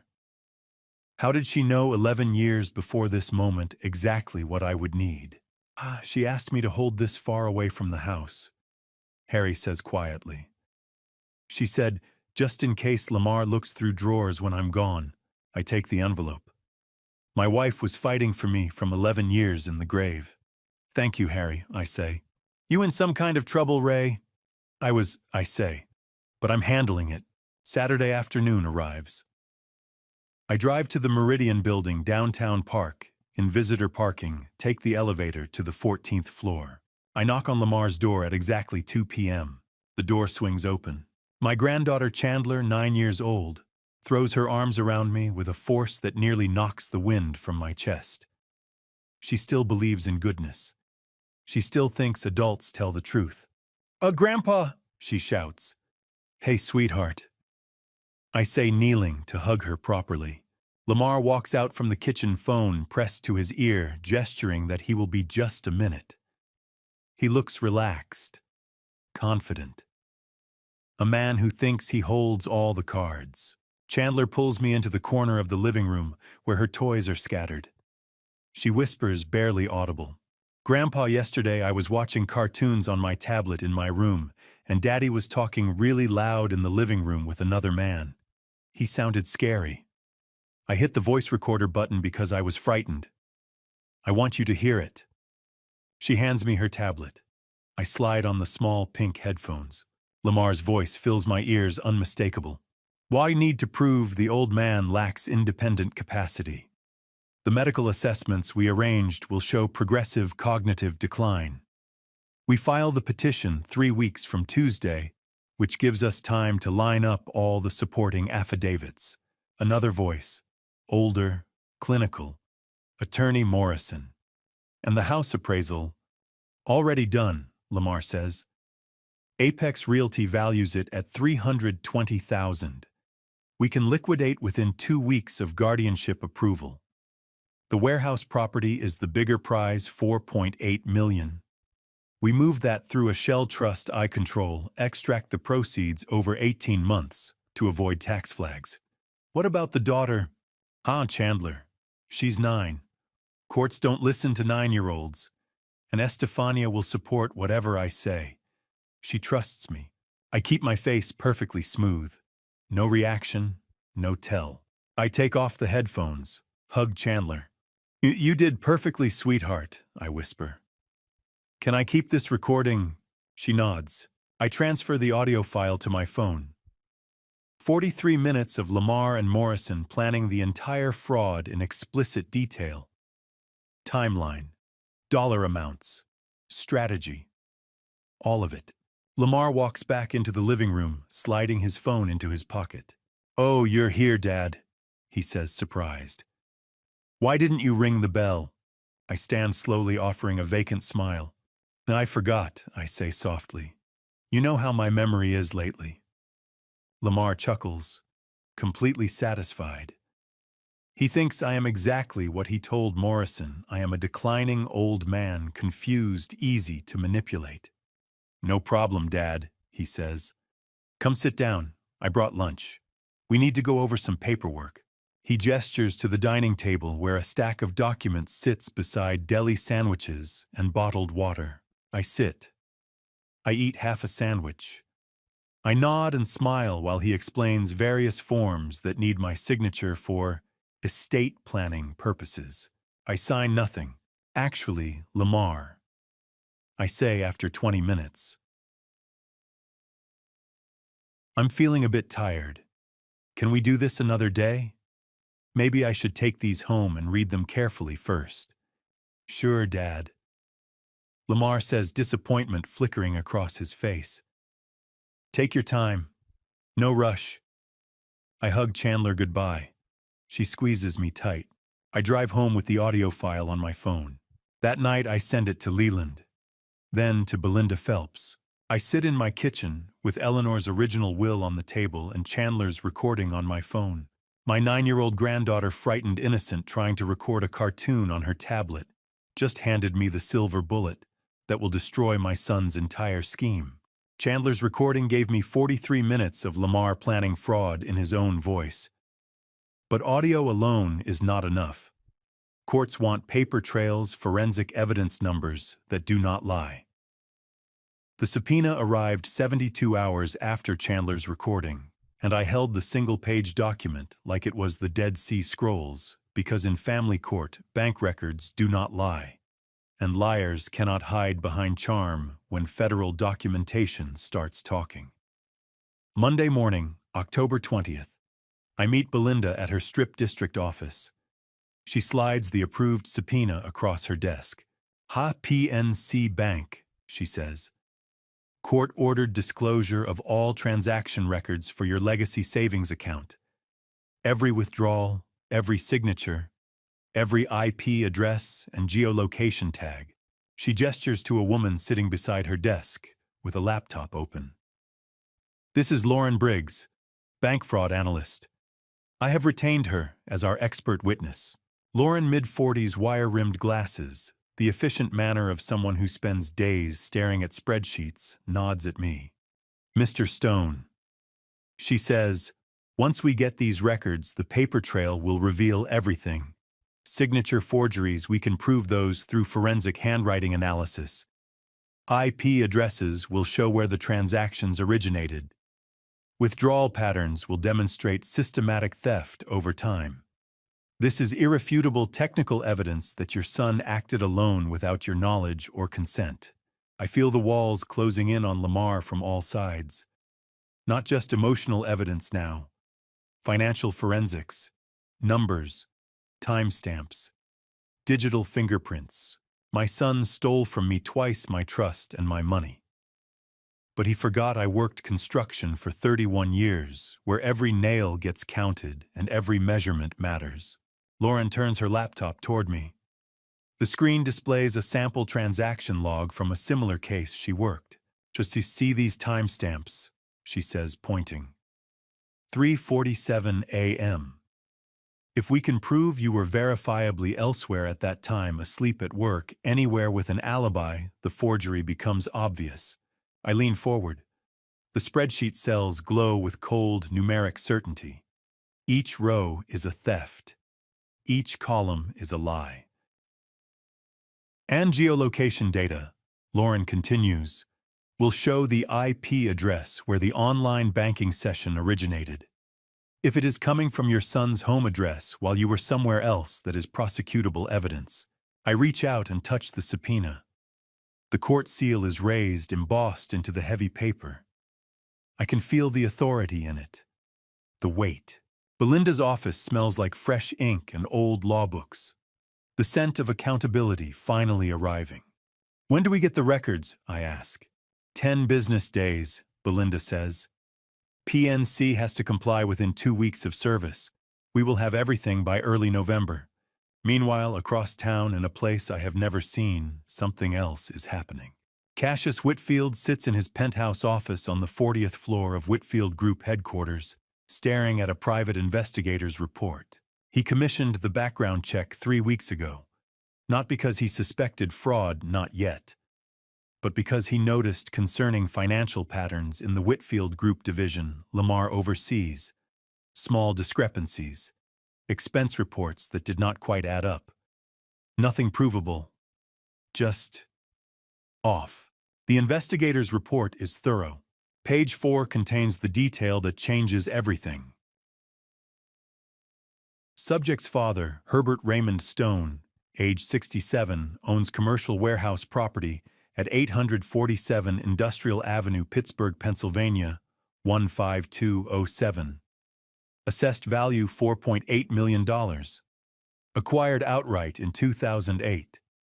No mortgage. No liens. Clear title.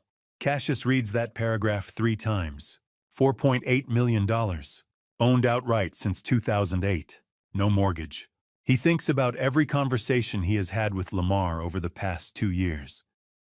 The narrative Lamar carefully constructed: broke father, financial dependent, cognitive decline, constant need for support.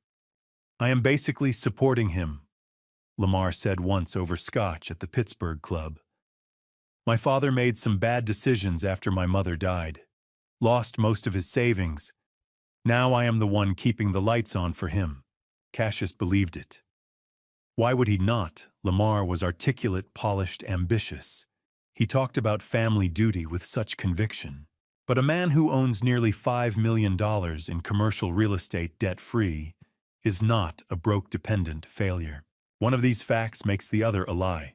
Cassius pours himself an 18-year Macallan. The amber liquid catches the afternoon light streaming through floor-to-ceiling windows. He stares out at the Pittsburgh skyline.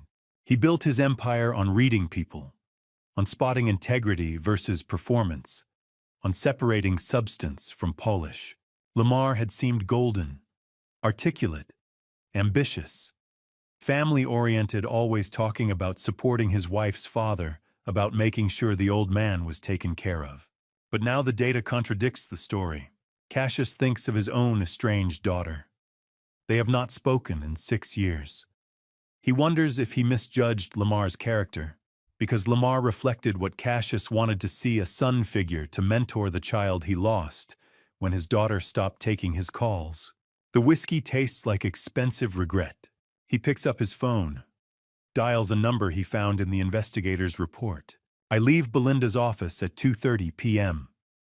The subpoena is filed. The expert witness is retained. Chandler's recording is transcribed and cataloged. Eleanor's original will is copied and notarized. Every piece is in place. I check my phone as I walk to my truck. One missed call. Unknown Pittsburgh number. Voicemail waiting. I press play. Mr. Stone, this is Cassius Whitfield. I believe we need to speak about your son and my company. I have concerns. Please call me at your earliest convenience. My direct line is, I check the timestamp, October 22nd, 2:34 p.m., 16 minutes ago. My heart pounds. Cassius Whitfield, the billionaire. Lamar's father-in-law. The man whose wealth and status Lamar has been weaponizing against me for years. The ultimate patron. The final protector. And he is calling me directly. Not through lawyers. Not through Estefania.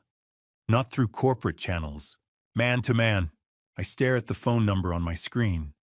My thumb hovers over the callback button. Behind me, Strip District traffic roars. Trucks and cars and the noise of a working neighborhood. In front of me, the most powerful man in Lamar's world waits for an answer. Either I'm about to be threatened by a tycoon's legal team, or the king just realized he crowned a fraud.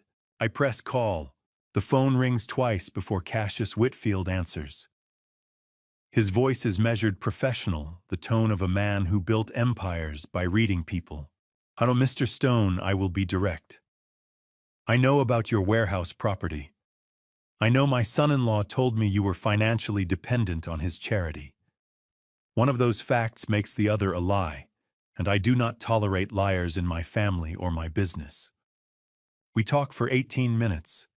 I tell him nothing he cannot verify independently. When the call ends, Cassius says one thing. We will speak again soon, in person. 2 days later, Viola called me at dawn with 2 words: she knows. I am at my kitchen table, coffee halfway to my lips. She knows what? Morrison and Webb Legal sent Estefania a formal letter. Viola says, breathless. Requesting signature confirmation on guardianship affidavits, documents she never saw, never signed. The letter arrived this morning. I watched her open it on her terrace through my telephoto lens. Her hands are shaking. I set my coffee down carefully. Where is she now? Still reading? Viola says. Wait, Lamar just walked out onto the terrace. He sees the letter. His face, oh Herbert, his face just went white. I hear Viola's breath catch. She is yelling, Viola whispers. I cannot hear the words, but she is yelling. Lamar is trying to calm her down. She just threw the letter at him. Estefania's confusion turned to horror the moment she read that letter. Documents bearing her signature, court filings she never saw, legal instruments she never touched. Her husband forged her name on federal documents. What is Lamar saying? I ask. Viola pauses. He is gesturing, defensive. Wait, I can read his lips. He just said something about protecting her, about your dementia, about Chandler's future. Estefania's response must have been clear, because Viola whispers, she just said felony. I saw the word. You forged my signature on court documents. That is a felony, Lamar. A felony. I stand at my kitchen window, watching October rain streak the glass, thinking about the woman who discovered she married a forger. Estefania was collateral damage. She loved a ghost and married a fraud. She never stood a chance against Lamar's performance, just like I had not. Viola calls again 3 hours later. Home she left, Viola says. Drove straight to an Oakland Starbucks parking lot. Sat in her car for 20 minutes. Then made a phone call. My plate reader flagged her next stop Hargrove and Associates building on 6th Avenue. Grove and Associates, I repeat. Pittsburgh's premier high-asset marital dissolution firm, Viola says. Ramona Hargrove, senior partner. She handled the Rothman divorce 3 years ago. $47 million settlement. I close my eyes. Estefania scheduled an appointment for November 3rd. The billionaire's daughter is divorcing my son, and Lamar has no idea the walls are closing in from every direction. Monday morning, October 27th. I sit in Prestige Logistics conference room on the North Shore. Floor-to-ceiling windows overlook the Allegheny River. Belinda sits beside me with a leather portfolio full of documents. Scott Brennan, Vice President of Acquisitions, walks in carrying 2 copies of the asset purchase agreement. He is mid-50s gray at the temples, the kind of professional who treats every closing with old-school respect. Mr. Stone, he says, shaking my hand firmly. I have been in commercial real estate for 30 years. I have never seen a cleaner title or a better maintained property. This was a privilege. I sit. Belinda slides the contract toward me. I read every page. It takes 20 minutes. The terms are clear. Sale price $4.8 million. 30% escrow due at signing wired immediately. Remaining balance upon title clearance in 60 days. 30% of $4.8 million is $1.44 million. That money will wire directly into Chandler's irrevocable trust account. Not my name. Not Lamar's reach. Untouchable. I sign on page 17. The wire transfer confirmation appears on Belinda's laptop like a digital fortress wall. $1.44 million. 7 figures. Chandler Stone, sole beneficiary. Numbers that mean Lamar's reach ends here permanently. The wire confirmed, Belinda says quietly. $1.44 million in Chandler's trust. Untouchable. Eleanor's legacy is safe. I think about my wife, about the warehouse she bought in 2008 with quilting money, about the letters she wrote telling me to protect the little ones, about every brick and beam of that building standing guard over our granddaughter's future. Eleanor, I kept my promise. Our granddaughter will never need anything from him. Scott Brennan extends his hand one more time. Congratulations, Mr. Stone, he says. The property transfers to Prestige Logistics as of today. The remaining balance will clear escrow by mid-December. You should be very proud of what you built. My wife built it, I say quietly. I am just making sure it goes where she wanted. I walk out of Prestige Logistics into crisp October air. The Allegheny River flows gray and steady behind me. Pittsburgh stretches across the hills in every direction. My phone buzzes. An email. Subject line, Lamar Stone / confidential discussion / urgent. Sender Patricia Morrison, executive assistant, to Cassius Whitfield. Mr. Stone. Mr. Whitfield requests an in-person meeting tomorrow, Tuesday, October 28th, at 10 a.m., Whitfield Group Headquarters, 40th floor, Executive Suite. Please confirm your availability at your earliest convenience. This matter is time-sensitive and confidential. I stare at the email. Tomorrow morning, Whitfield Group Headquarters, 40th floor, the billionaire's inner sanctum. I just moved $1.44 million in a single morning. Signed contracts that secure my granddaughter's future. Watched my son's wife discover he is a felon. And now I am walking into a meeting with the most powerful man in Pittsburgh. Not as a broke father-in-law begging for scraps. Not as the confused old man Lamar described to everyone. As a man who owns his own story. I type back, confirmed. I will be there. I put my phone away and start walking toward my truck. Tomorrow I sit down with Cassius Whitfield and tell him the truth about his son-in-law. And the truth, as Eleanor wrote 11 years ago, is the only weapon that never requires an apology. The invitation arrived on Monday, November 3rd. Heavy cardstock, embossed gold lettering. The Whitfield Foundation cordially invites you to the annual Thanksgiving Gala, November 27th, 7 p.m. Grand Ballroom, Omni William Penn Hotel. Black tie optional. I set it on the kitchen counter next to Eleanor's photograph and wondered if she'd ever imagined this me in a tuxedo sitting at a table with Pittsburgh's wealthiest families, while our son plotted to steal what she'd built. 5 days had passed since my meeting with Cassius Whitfield. I'd arrived at his office at 10 a.m. sharp, taken the elevator to the 40th floor, walked past floor-to-ceiling windows overlooking the Allegheny. His assistant Patricia had shown me into a conference room where Cassius sat alone.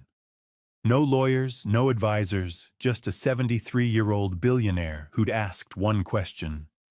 Why should I believe you? I'd handed him the forensic report Lauren Briggs prepared.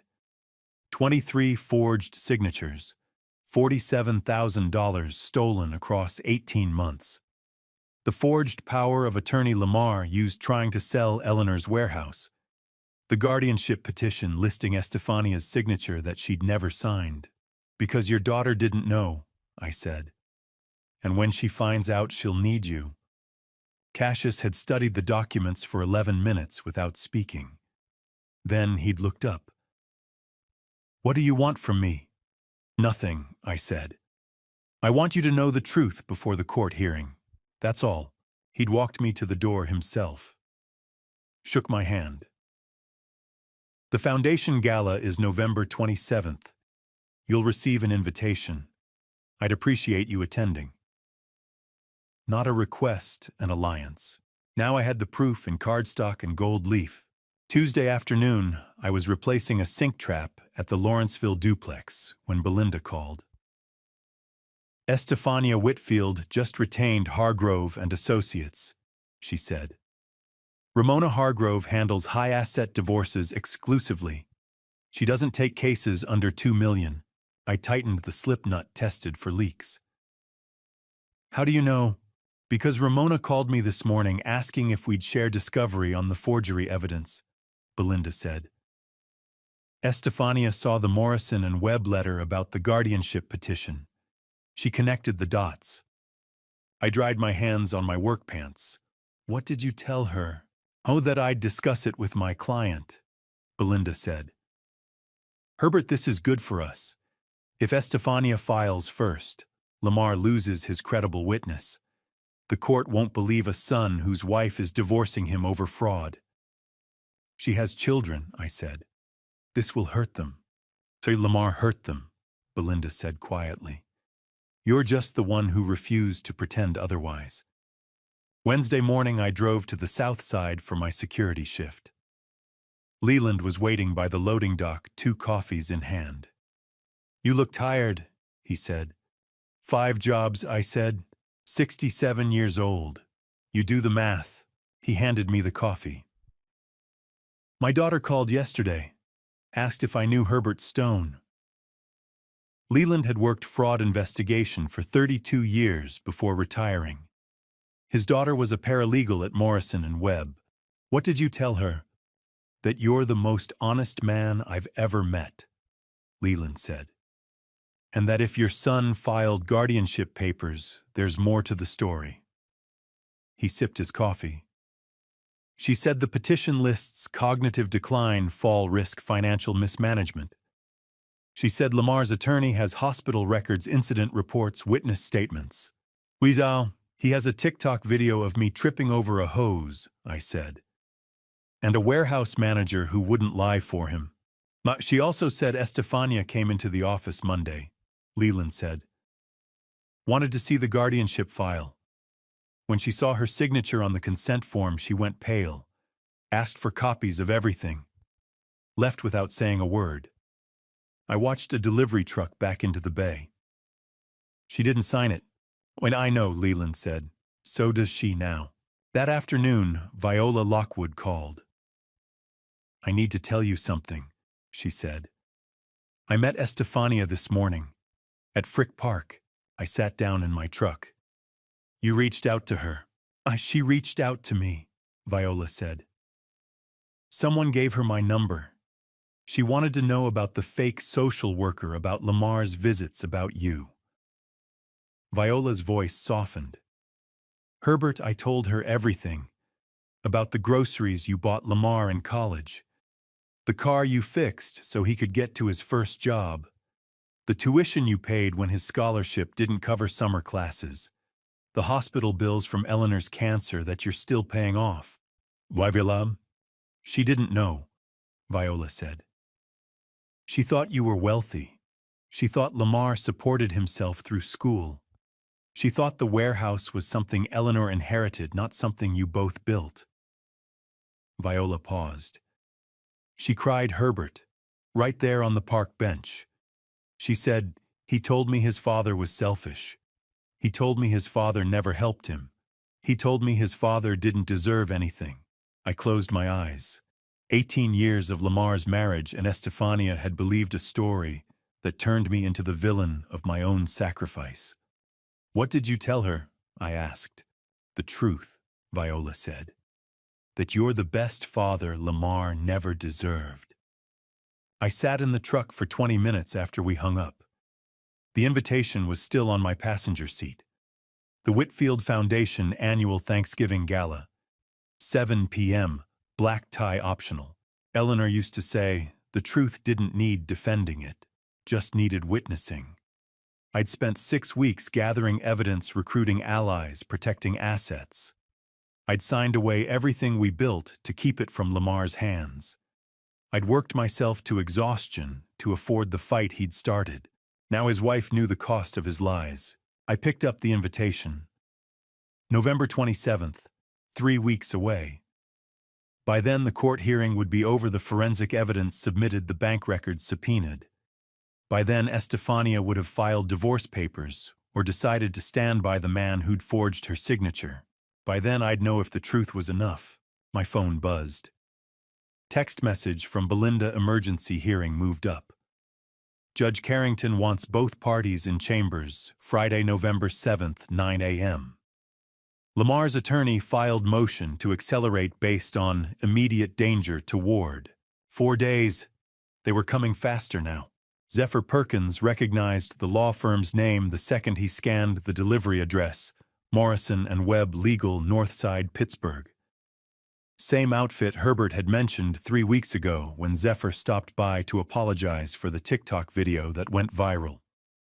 He parked his delivery van at 6:45 Friday morning, grabbed the express envelope marked Priority Court Filing. Inside the lobby, a receptionist barely glanced up. Signature here. Zephyr signed the tablet, then let his phone slip from his pocket while bending to retrieve it.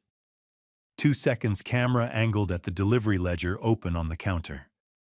The notation read, Emergency Guardianship Petition Hearing scheduled November 26, 2025, 9 a.m., Allegheny County Family Court Judge Carrington presiding. He was in his van texting before the receptionist looked up. Morrison and Webb just took express delivery. Ledger shows court filing package expedited status. Photographed everything. I was replacing a water heater in Bloomfield when my phone buzzed. I read Zephyr's message twice, then called Leland.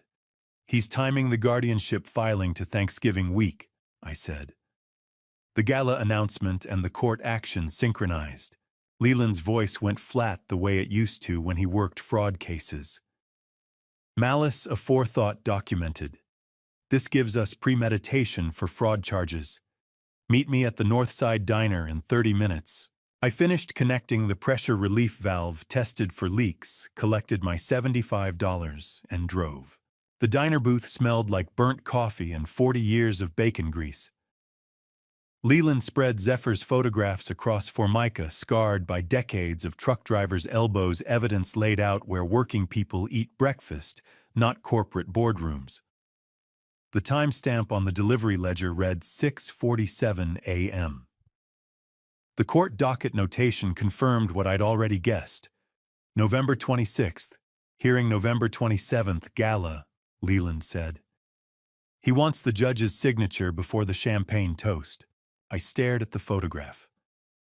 My son had planned this with the precision Eleanor used to plan our anniversary dinners, every detail coordinated, every guest positioned, every moment choreographed for maximum impact.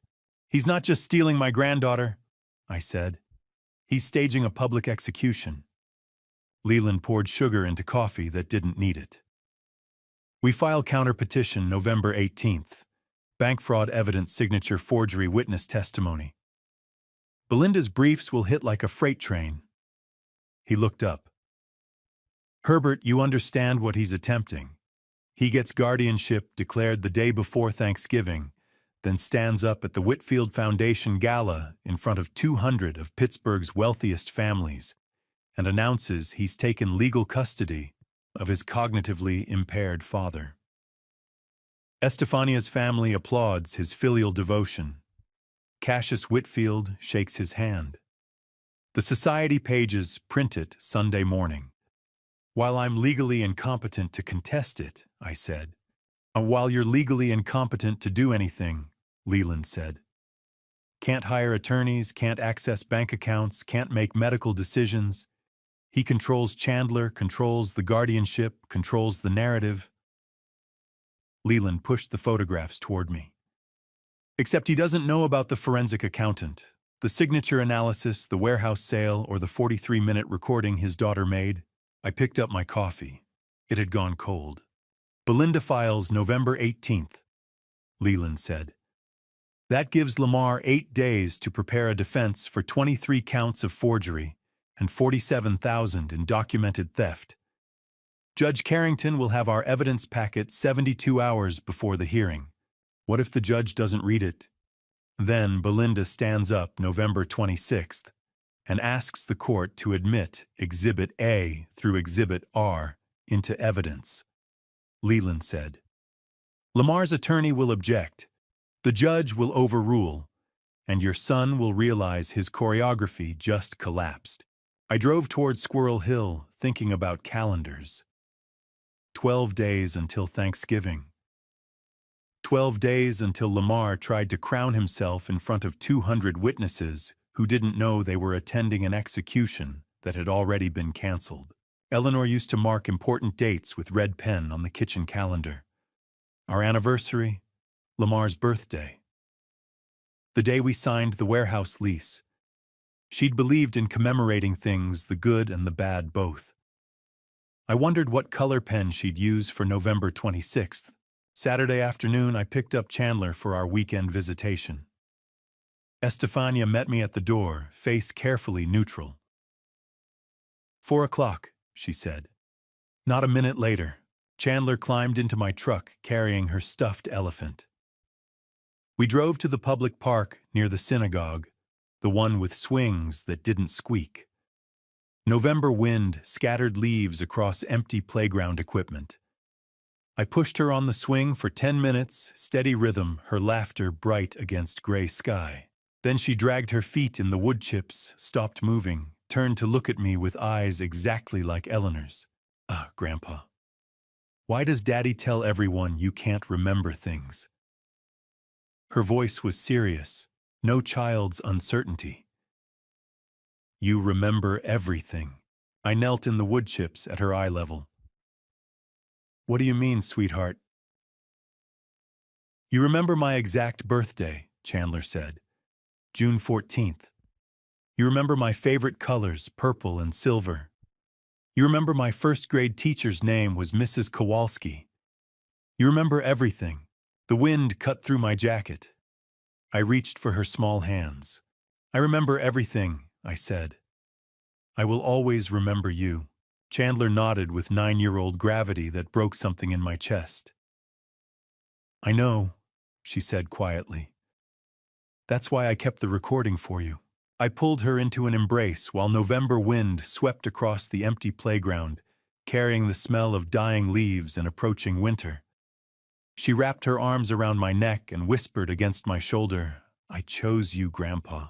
4 o'clock, I returned her to the house on Beechwood Boulevard. Estefania took Chandler's hand without meeting my eyes. I drove home through November dusk, watching the rearview mirror. Chandler would be eating dinner now, doing homework, getting ready for bed. In 12 days, Lamar would stand in the Omni William Penn Grand Ballroom and make his announcement, except Judge Carrington would have already seen bank fraud evidence signature forgery documentation and a 9-year-old's recorded testimony. I glanced at the empty passenger seat where Eleanor used to sit. She chose us. The judge's nameplate read, Honorable Margaret Brennan, and her expression suggested she'd already heard enough nonsense for one Wednesday morning. She'd presided over Allegheny County Orphans Court for 17 years and could spot bad faith petitions before opening arguments finished. I sat beside Belinda at the respondent's table manila folder, thick with documentation between us.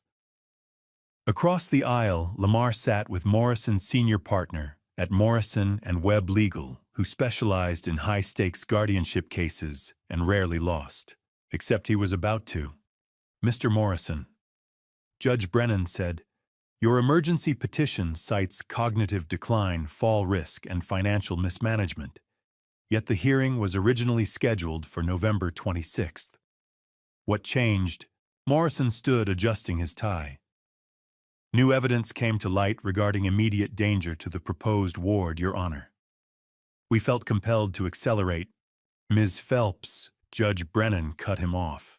Belinda rose with the calm of someone holding 4 aces.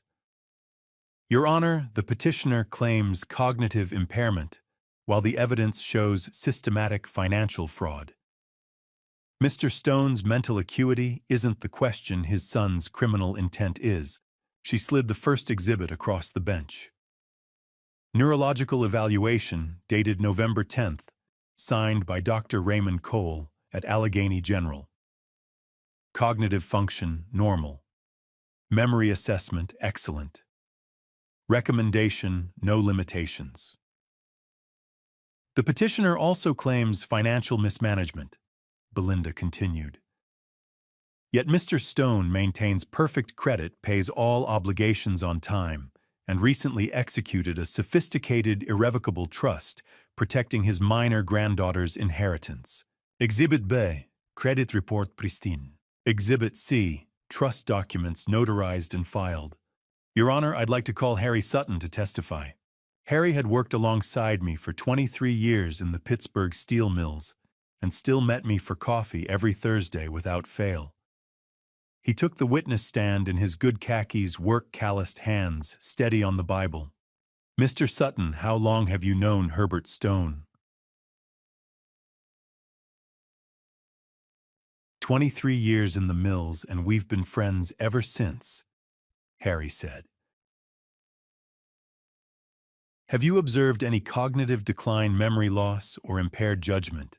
Harry looked at Lamar, then at me, then back at Belinda. No, ma'am.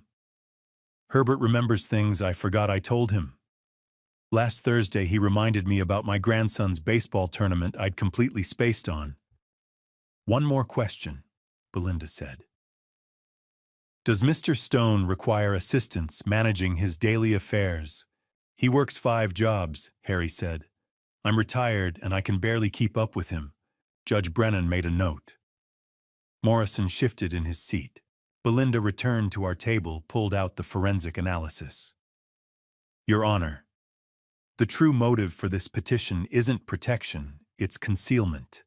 The petitioner, Lamar Stone, forged his father's signature 23 times across 18 months, embezzling $47,000 from joint accounts established for his late mother's medical expenses. The courtroom smelled like old varnish and institutional carpet cleaner. I watched Morrison shuffle papers with trembling hands, the sound of expensive legal strategy collapsing into recycling. Additionally, Belinda said, Mr. Lamar Stone forged his wife's signature on this guardianship petition itself. She has filed for legal separation, citing fraud and forgery. Exhibit G, signature analysis showing Estefania's name signed by Lamar. Exhibit H, separation papers filed November 20th. Judge Brennan removed her reading glasses. Mr. Morrison, does your client wish to respond to these allegations? Morrison whispered urgently to Lamar. My son's face had gone white. We request a continuance, Your Honor, to review. Denied, Judge Brennan said. This petition alleges Mr. Herbert Stone poses immediate danger to himself and requires emergency intervention. The evidence shows no cognitive impairment, no financial mismanagement, and substantial documentation of the petitioner's own criminal conduct. She stamped the file. Petition denied with prejudice. Mr. Stone retains full legal autonomy and custody rights regarding his minor granddaughter. Morrison leaned toward Lamar. I heard the whisper from 3 feet away.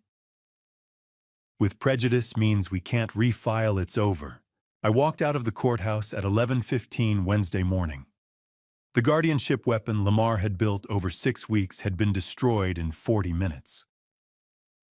That afternoon, Belinda called. A G's office confirmed receipt, she said.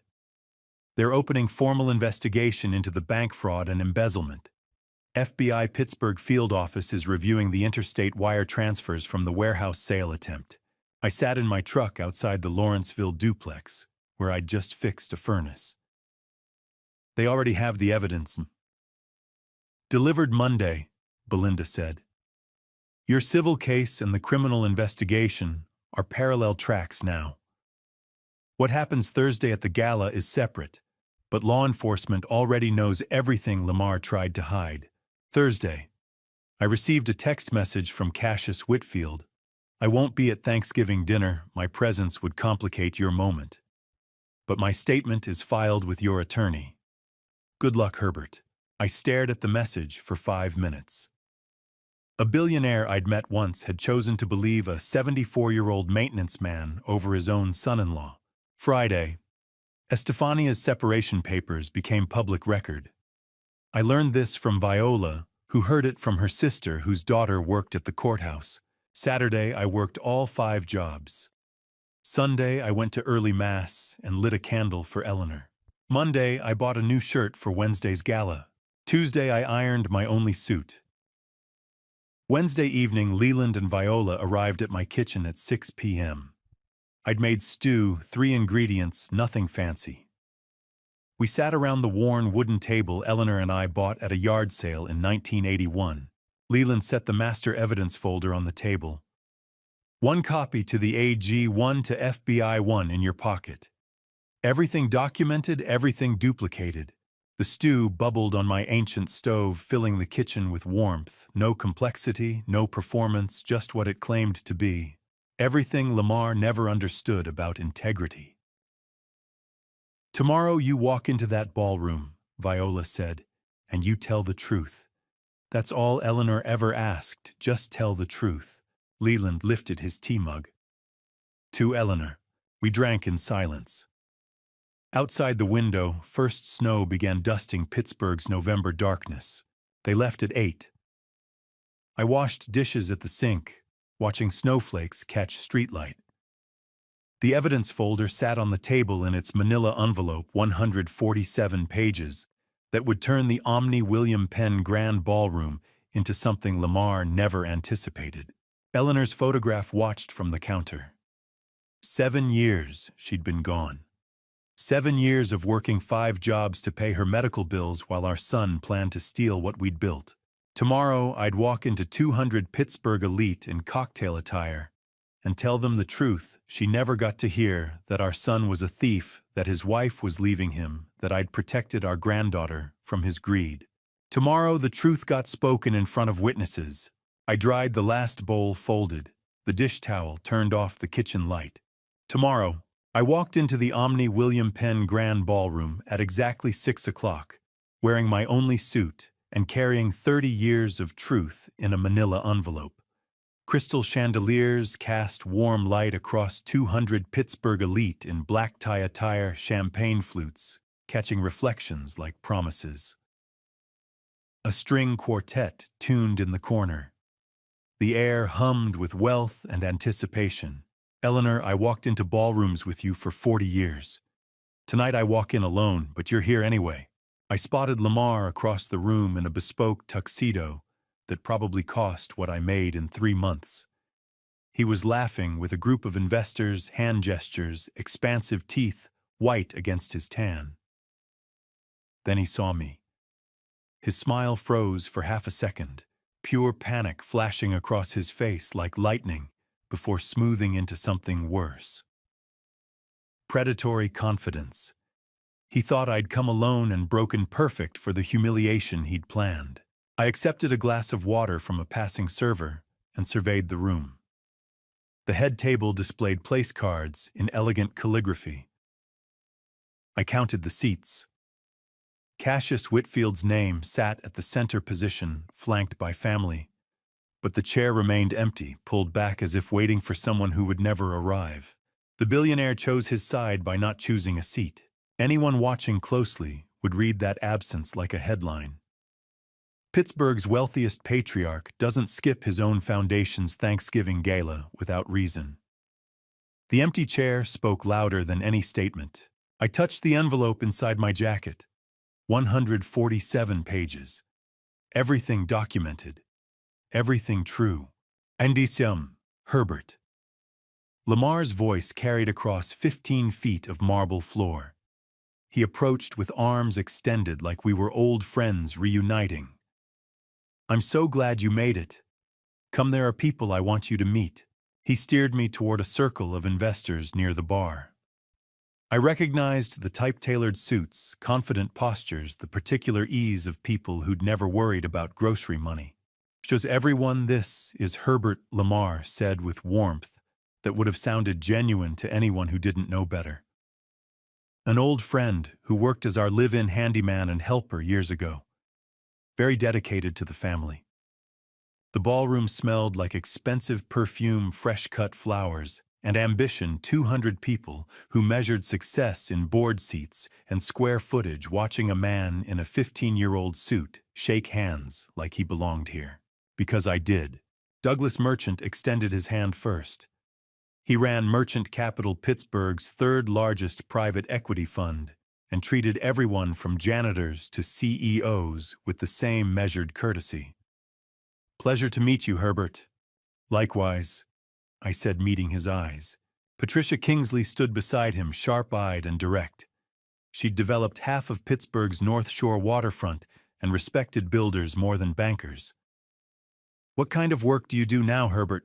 I felt Lamar's attention sharpen beside me, ready to redirect if I said the wrong thing. I served as a master industrial steel mechanic for 31 years, I said quietly. Precision work, everything has to be exactly right, or the whole structure fails. Patricia's expression shifted to genuine interest. Steel work, that's honest labor. Built this city that trade. Yes, ma'am, I said. Douglas nodded. My grandfather worked the mills. Hardest job he ever loved. Lamar's smile tightened at the corners. This wasn't the narrative he'd constructed. The elderly handyman was supposed to shuffle and mumble, not stand straight, and speak clearly about skilled labor that commanded respect. Herbert's being modest, Lamar interjected smoothly. These days he keeps busy with odd jobs here and there. Very active for his age. 5 jobs, I said. Maintenance work, plumbing, security. I stay useful. Patricia smiled. I like useful. The conversation moved on. Lamar guided me away after 3 minutes, his grip on my elbow just slightly too tight. The next hour passed in careful orchestration. I circulated with polite restraint, accepting introductions, declining champagne, watching Lamar grow increasingly confident as I remained silent about everything that mattered. He checked his watch repeatedly, 7:15, 7:37, 45. The formal announcement was scheduled for 8 o'clock, his moment of triumph approaching on schedule. Lamar glows with the particular confidence of a man who thinks he's built a fortress when he's actually constructed a gallows, every smile, every handshake, every minute closer to 8 o'clock, tightening the rope he doesn't know is there. I sipped water and touched the envelope in my jacket pocket. Waited. Across the ballroom, Estefania stood near the exit doors in a navy gown that probably cost more than my truck. She wasn't mingling, wasn't smiling, wasn't standing anywhere near her husband. Throughout the evening, she'd maintained careful distance, 30 feet minimum, positioning herself for departure rather than celebration. Her body language screamed what her mouth couldn't say in public. I'm not standing beside him anymore. Those watching closely could read the marriage's collapse in her spatial choices. She caught my eye once across the room. No words. Just a small nod of acknowledgement. Then she looked away. At 7:40, Lamar approached an investor near the bar. I was close enough to hear. We have a very special family announcement at 8 o'clock, he said, voice warm with anticipation.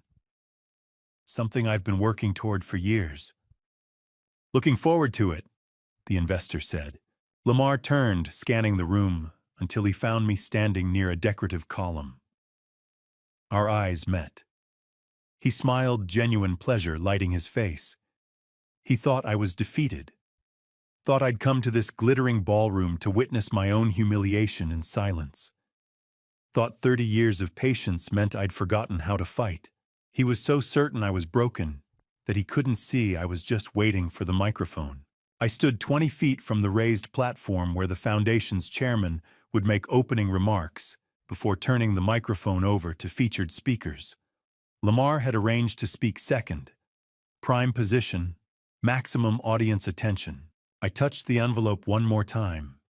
Everything documented, everything true, everything Eleanor never got to say about the son who'd stolen from us while she was dying. At 7:50, Lamar stepped toward the platform.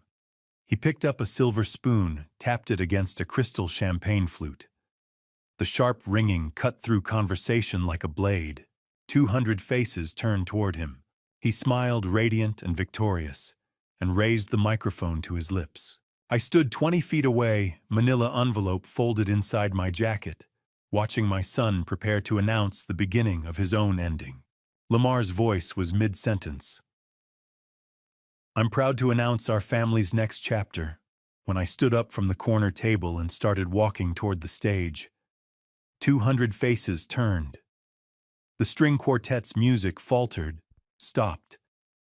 My footsteps on marble floor became the only sound in the grand ballroom. Lamar froze at the microphone, smile locked in place like a photograph. Dad, what are you? This isn't the time. I kept walking. Center aisle. Steady pace. The manila envelope folded inside my jacket, pressed against my ribs with every step. 2 security guards moved toward me from the sides. Professional, polite, ready to intercept the elderly man disrupting Pittsburgh's most prestigious Thanksgiving gala. Then a hand raised from the back corner of the ballroom. Single gesture, palm out, unmistakable authority. Cassius Whitfield sat in the last row, positioned where no one would notice unless they were looking. He'd said he wouldn't attend. He'd lied. The billionaire who'd built half of Pittsburgh's skyline sat in a folding chair watching his son-in-law's father walk toward a microphone and when security moved to stop me, Cassius signaled, "Stand down." "Let him speak," he said quietly. The guard stepped back. I climbed the stage steps, stood beside my son, extended my hand for the microphone. Lamar's fingers tightened around it. "Dad, please, not now. We can talk later." I waited. Our eyes met. Something in my expression must have told him this moment was inevitable as gravity, because his hand opened and the microphone transferred between us like evidence changing hands in a courtroom. I adjusted the stand to my height, looked out at 200 Pittsburgh elite in black tie attire, champagne forgotten conversations suspended. "Good evening," I said. My voice carried through speakers calm and clear. "My name is Herbert Stone. My son introduced me earlier as his former family handyman. That is incorrect. I am his father. And I have a few things I would like to share tonight." I pulled the manila envelope from my jacket, unfolded it. The papers crinkled and the microphone amplified. "I'm going to read 5 facts," I said. "No speculation, no emotion. Just facts that have been documented, notarized, and filed with appropriate authorities." Lamar stood 3 feet to my left face, draining of color. "Point 1, I said. My son Lamar Stone embezzled $180,000 from his deceased mother's business, Eleanor's Craft Supply. When confronted, he told me it was legitimate business debt. It was not. The funds were diverted to personal accounts and luxury expenditures. I turned the page. Point 2. He forged my signature 23 times across 18 months, committing federal bank fraud. Total theft, $47,000 from joint accounts, established to pay my late wife Eleanor's medical expenses. Forensic evidence has been submitted to the FBI Pittsburgh field office.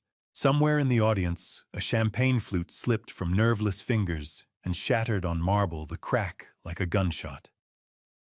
No one moved to clean it. I continued reading.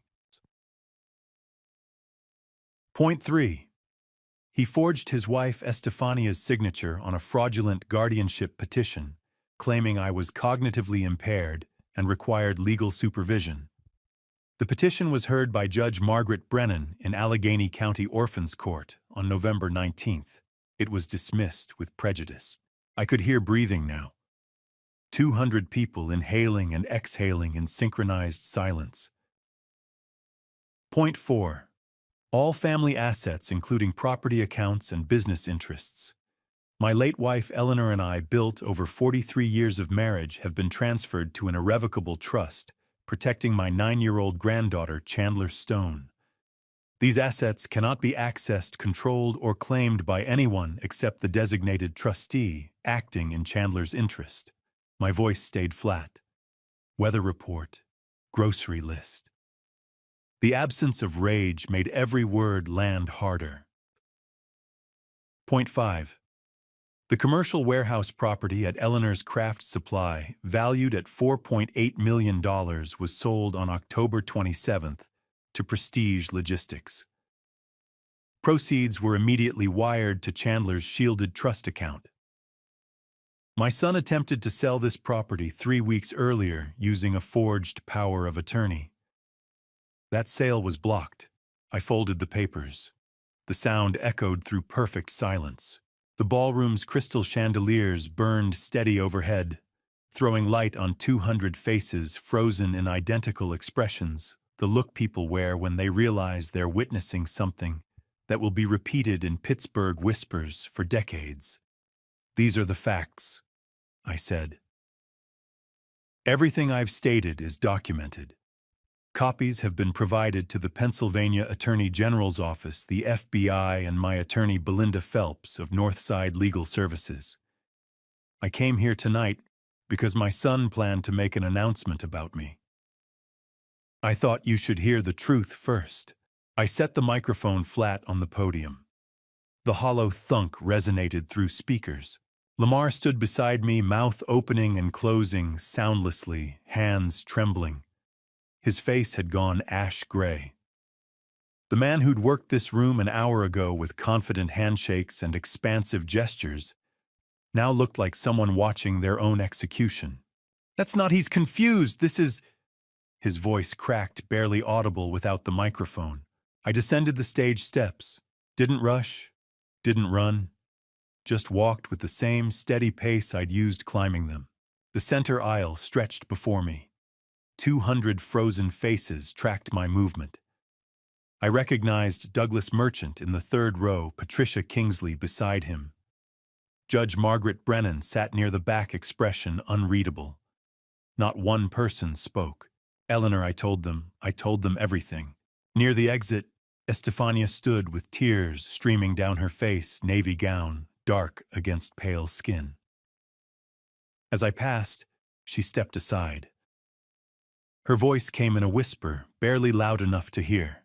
"I'm sorry." I nodded once, kept walking. My footsteps on marble were the only sound. Behind me, the stage held my son in frozen tableau, the man who'd tried to steal his father's autonomy, his granddaughter's inheritance, his mother's legacy, standing speechless in front of the people he'd tried to impress. I reached the ballroom exit, pushed through heavy wooden doors into the hotel corridor. Behind me, through the closing gap, I glimpsed the stage one final time. Lamar still stood at the microphone, frozen. 200 Pittsburgh elite sat in complete silence, staring at the man whose empire had just collapsed in 8 minutes. The doors closed with a soft thud. Silence wrapped around me like Eleanor's hands. I was 3 steps into the corridor when I heard the ballroom doors swing open behind me, and Cassius Whitfield's voice, "Mr. Stone, wait." I turned. The billionaire walked deliberately across the silent ballroom toward me, 200 witnesses tracking his movement. His footsteps echoed on marble like a judge's gavel. Behind him, Lamar remained frozen on stage, watching his father-in-law cross the floor toward the man he'd just tried to destroy. Cassius reached me, extended his hand. I took it. His grip was firm, deliberate, the handshake of a man making a statement. "Mr. Stone," he said, voice carrying through the open doors into the ballroom. "I offer my profound apologies for not running cleaner verification on the man entering my family. That failure is mine. Mr. Whitfield, please." He didn't release my hand. "A man who builds $4.8 million in assets from honest work over 43 years deserves honest partnerships." He paused, then spoke louder, not shouting, but ensuring the words reached every corner of the silent ballroom. "The Whitfield Group would be deeply honored to discuss industrial logistics partnerships with your family trust in the coming fiscal year." I stood in a hotel corridor, wearing my 15-year-old suit, shaking hands with Pittsburgh's wealthiest patriarch, while 200 phone cameras rose simultaneously. "Mr. Whitfield, that's generous," I said. "I would be honored." 200 phone screens glowed in the ballroom dimness like digital fireflies, all capturing the same image: billionaire shaking hands with the man his son-in-law had introduced as a handyman. The click of camera shutters sounded like rain on a tin roof. By morning, this moment would be viral among Pittsburgh's business elite. Cassius released my hand, nodded once, then returned to the ballroom. He didn't look at the stage where Lamar stood, didn't acknowledge his son-in-law's existence. The dismissal was absolute. I turned back toward the exit. "Mr. Stone." Estefania stood 10 feet away in her navy gown, Chandler gripping her hand. My granddaughter's eyes were red from crying. Estefania's mascara had streaked, carefully repaired, but still visible. "Is Mr. Stone." I had absolutely no idea the madness went this deep. Her voice cracked. "I am so deeply sorry." I looked at her, this woman who'd believed her husband's lies for 18 years, who'd thought I was wealthy and selfish, who'd signed papers she never read, and trusted a man who'd forged her name. "You have nothing to apologize for, Estefania," I said quietly. "Just protect this little girl." Chandler broke away from her mother's hand and ran. She wrapped her arms around my waist, pressed her face against my jacket. I held her tight, feeling her small shoulders shake. "It's okay, sweetheart," I whispered. "Everything's okay now." She pulled back slightly, looked up at me with Eleanor's eyes. Then she leaned close, whispered against my ear so only I could hear. "And Daddy called you an old bastard. I heard him last month when you left after dinner. I didn't like it when he said that." My chest tightened. 9 years old, and she'd been carrying that knowledge, watching her father's cruelty, choosing sides in a war she shouldn't have understood. "I know, baby," I said. "I know." Estefania's hand touched my shoulder. "We're leaving tonight. My father's estate. Chandler will be safe there." "Good," I said. "That's good." I kissed Chandler's forehead, released her gently back to her mother. Estefania took her daughter's hand and walked toward the elevator bank without looking back at the ballroom, without looking back at her husband. I stood in the marble corridor for 30 seconds, gathering strength. Through the ballroom's open doors, I saw movement. 3 men in dark suits, Whitfield Group corporate attorneys, recognizable by their synchronized efficiency, converged on the stage where Lamar stood. They escorted him toward a side exit, voices too low to hear, but body language unmistakable. Not a request. A removal. I walked toward the hotel's main exit. Past the concierge desk, the empty coat check, the silent lobby bar. Behind me, the gala dissolved. Guests streamed toward exits in clusters of urgent whispers. The string quartet packed instruments in silence. Servers cleared champagne flutes from abandoned tables. I pushed through the hotel's revolving door into November cold. Pittsburgh's downtown stretched before me, buildings lit against dark sky. I'd parked 6 blocks away to save the valet fee. I started walking. My phone buzzed. Text from Belinda saw the video. 6 different people sent it already. "You okay?" I typed back, "Going home." Another buzz. "Leland, that took guts. Eleanor would be proud." I didn't respond to that one. Just kept walking. 6 blocks later, I reached my truck. Climbed in. Sat in the cold cab for 5 minutes before starting the engine. Eleanor's photograph was tucked in the sun visor. I pulled it down, looked at her smile. "I told them," I said to the empty truck. "I told them everything." The photograph didn't answer. But I felt something settle in my chest anyway. Something that had been clenched tight for 7 years, finally loosening. I drove home through empty streets. Behind me, at the Omni William Penn Hotel, Lamar Stone stood in the executive lounge, being informed his employment with Whitfield Group was terminated, effective immediately. His wife was texting divorce attorneys. His daughter was being driven to her grandfather's estate with instructions that he was not to contact them. Federal fraud indictments would arrive Monday morning, but I didn't know those details yet. Wouldn't learn them until later. What I knew was this. I'd walked into a ballroom filled with people who measured worth in dollars and influence, and I'd told the truth in front of 200 witnesses. A billionaire had shaken my hand. My granddaughter had chosen me. My son's empire had collapsed in 8 minutes of documented facts, read in a voice that never rose above weather report calm.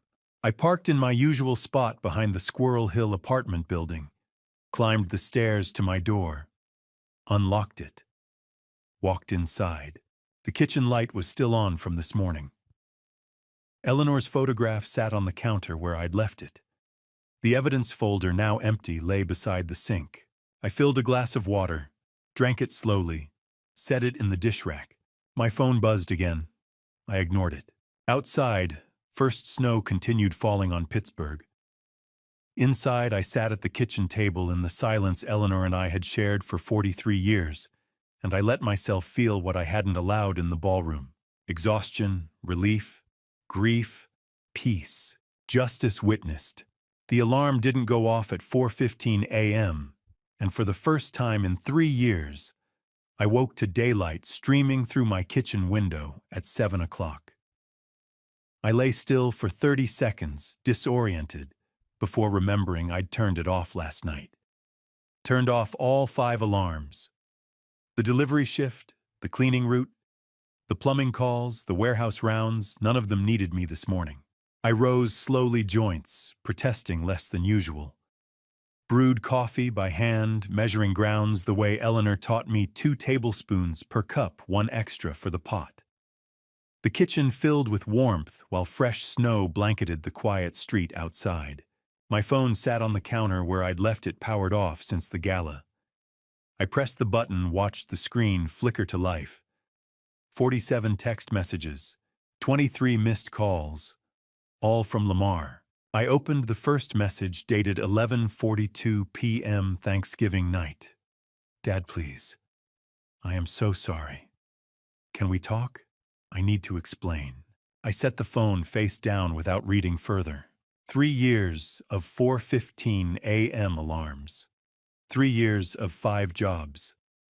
3 years of every muscle aching, every dollar counted, every hour measured against Eleanor's medical bills and Lamar's lies.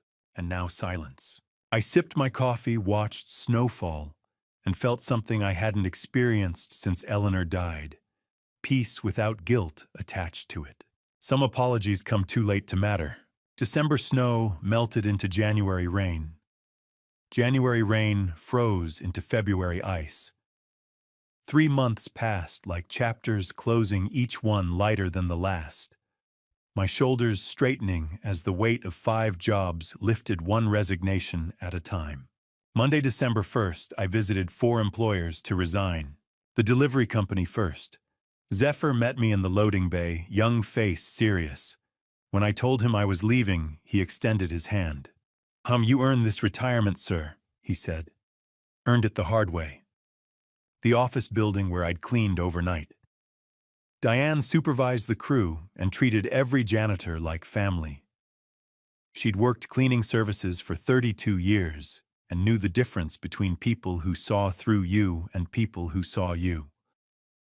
When I explained I was moving on, she pulled me into a long hug. "You were the best partner I ever worked with, Herbert," she said. "Don't be a stranger." The weekend plumbing clients tipped their hats, shook my hand, asked if I'd recommend a replacement. I gave them 3 names of good workers who needed the income. The Strip District warehouse last. Marsden met me at the loading dock with coffee already poured. "Dock doors always unlocked if you get bored," he said. "But I know you won't need us anymore." I kept exactly 1 job night security shift with Leland. Not for money, not because I needed it, because I chose to. Freedom, I learned, isn't quitting work. It's choosing your work instead of being chosen by necessity. March arrived with early warmth. April followed with cherry blossoms along the Allegheny. Belinda called me to her office overlooking the river. She spread documents across her desk like evidence in a trial that had already been won. "Final accounting," she said. Lamar pleaded guilty to federal bank fraud, 5 years probation, 200 hours community service, full restitution of $47,000. State charges for elder exploitation, repayment of $180,000 plus interest over 7 years. Forgery carries a 3-year suspended sentence. The guardianship petition is permanently expunged from all records. She slid a chart across the desk. Numbers in neat columns. Legal terminology translated into simple math. "Lamar legally owes you $253,600, Belinda said. "You never owed him a single dime." I stared at the chart showing court-ordered restitution and thought about Eleanor. She never cared about the money either. She just wanted our family to know the truth. Now 200 witnesses plus federal court records carried it forward forever. "The money doesn't matter, Belinda," I said. "Chandler's safe, that's what matters." "For the record," Belinda said quietly, "you won completely, every single count." I folded the chart, put it in my jacket pocket next to Eleanor's photograph. Walked out into April sunshine feeling something I couldn't quite name. Not triumph, not vengeance, just completion. April night, 2 a.m. downtown security shift. I sat at the monitoring desk beside Leland, watching empty hallways on silent screens. We'd worked this shift together for 3 years, but everything had fundamentally changed. The crushing exhaustion was gone. My shoulders felt light. We worked this shift by choice now. Not necessity, two old men keeping buildings safe because we wanted to, not because we needed the paycheck to survive. My phone lit up on the desk. Picture message from Chandler. She'd painted a warehouse in bright yellow tempera, childish brushstrokes, bold and joyful. The caption read, "Grandpa, I'm painting your warehouse. I'm painting it bright yellow because I know it's your favorite color." I smiled. Leland glanced over, saw the painting, smiled too.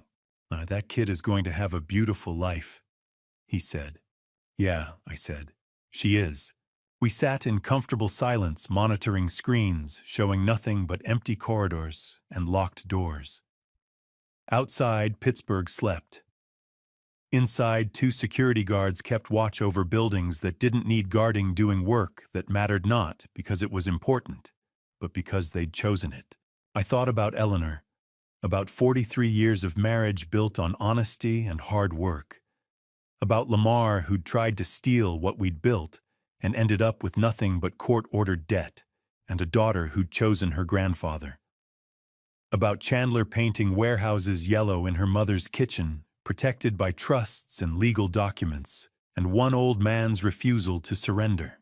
Sometimes you spend a whole lifetime working in the dark, just to learn one thing. The things that matter most are never the things the world can see. It's what you manage to keep safe when everything else is stripped away.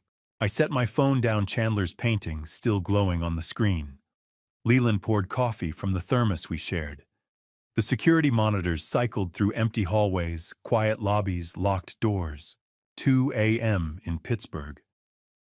April 2026. An old man at a desk he didn't need to work, watching over buildings that didn't need watching, protecting things that couldn't be stolen. Eleanor would have understood. I sipped my coffee and kept the watch. And to you listening, remember this: sometimes the people closest to you are the ones you need to watch most carefully. Looking back, I made one critical mistake. I trusted my son's word without verifying his actions. For years, I believed the bills he showed me, the debts he claimed. I wanted to believe my own child wouldn't steal from his dying mother. Don't make my mistake. When someone asks you to trust them blindly, that's when you need to look closer. This family story taught me that protecting what matters sometimes means standing up to the people you love most. I believe God gave me the strength to work those 5 jobs at 67 because Chandler needed someone who wouldn't quit. The truth doesn't need defending, it just needs witnessing. And when you finally tell that truth, even if it breaks your heart, the right people will stand beside you. Every family story has a moment where you choose silence or truth. I chose truth, and my granddaughter is safe because of it. If this family story resonated with you, please leave a comment below. What would you have done in my position? Stayed silent or spoken up? Share this with someone who might need to hear it. And if you haven't already, subscribe to Dad's Revenge Stories for more real accounts of justice and resilience. Your comments and support mean more than you know. Thank you for staying until the very end. Your time means everything. One final note: while based on real experiences, certain details have been fictionalized for storytelling. The lesson about protecting what you love and speaking truth even when it costs you remains authentic.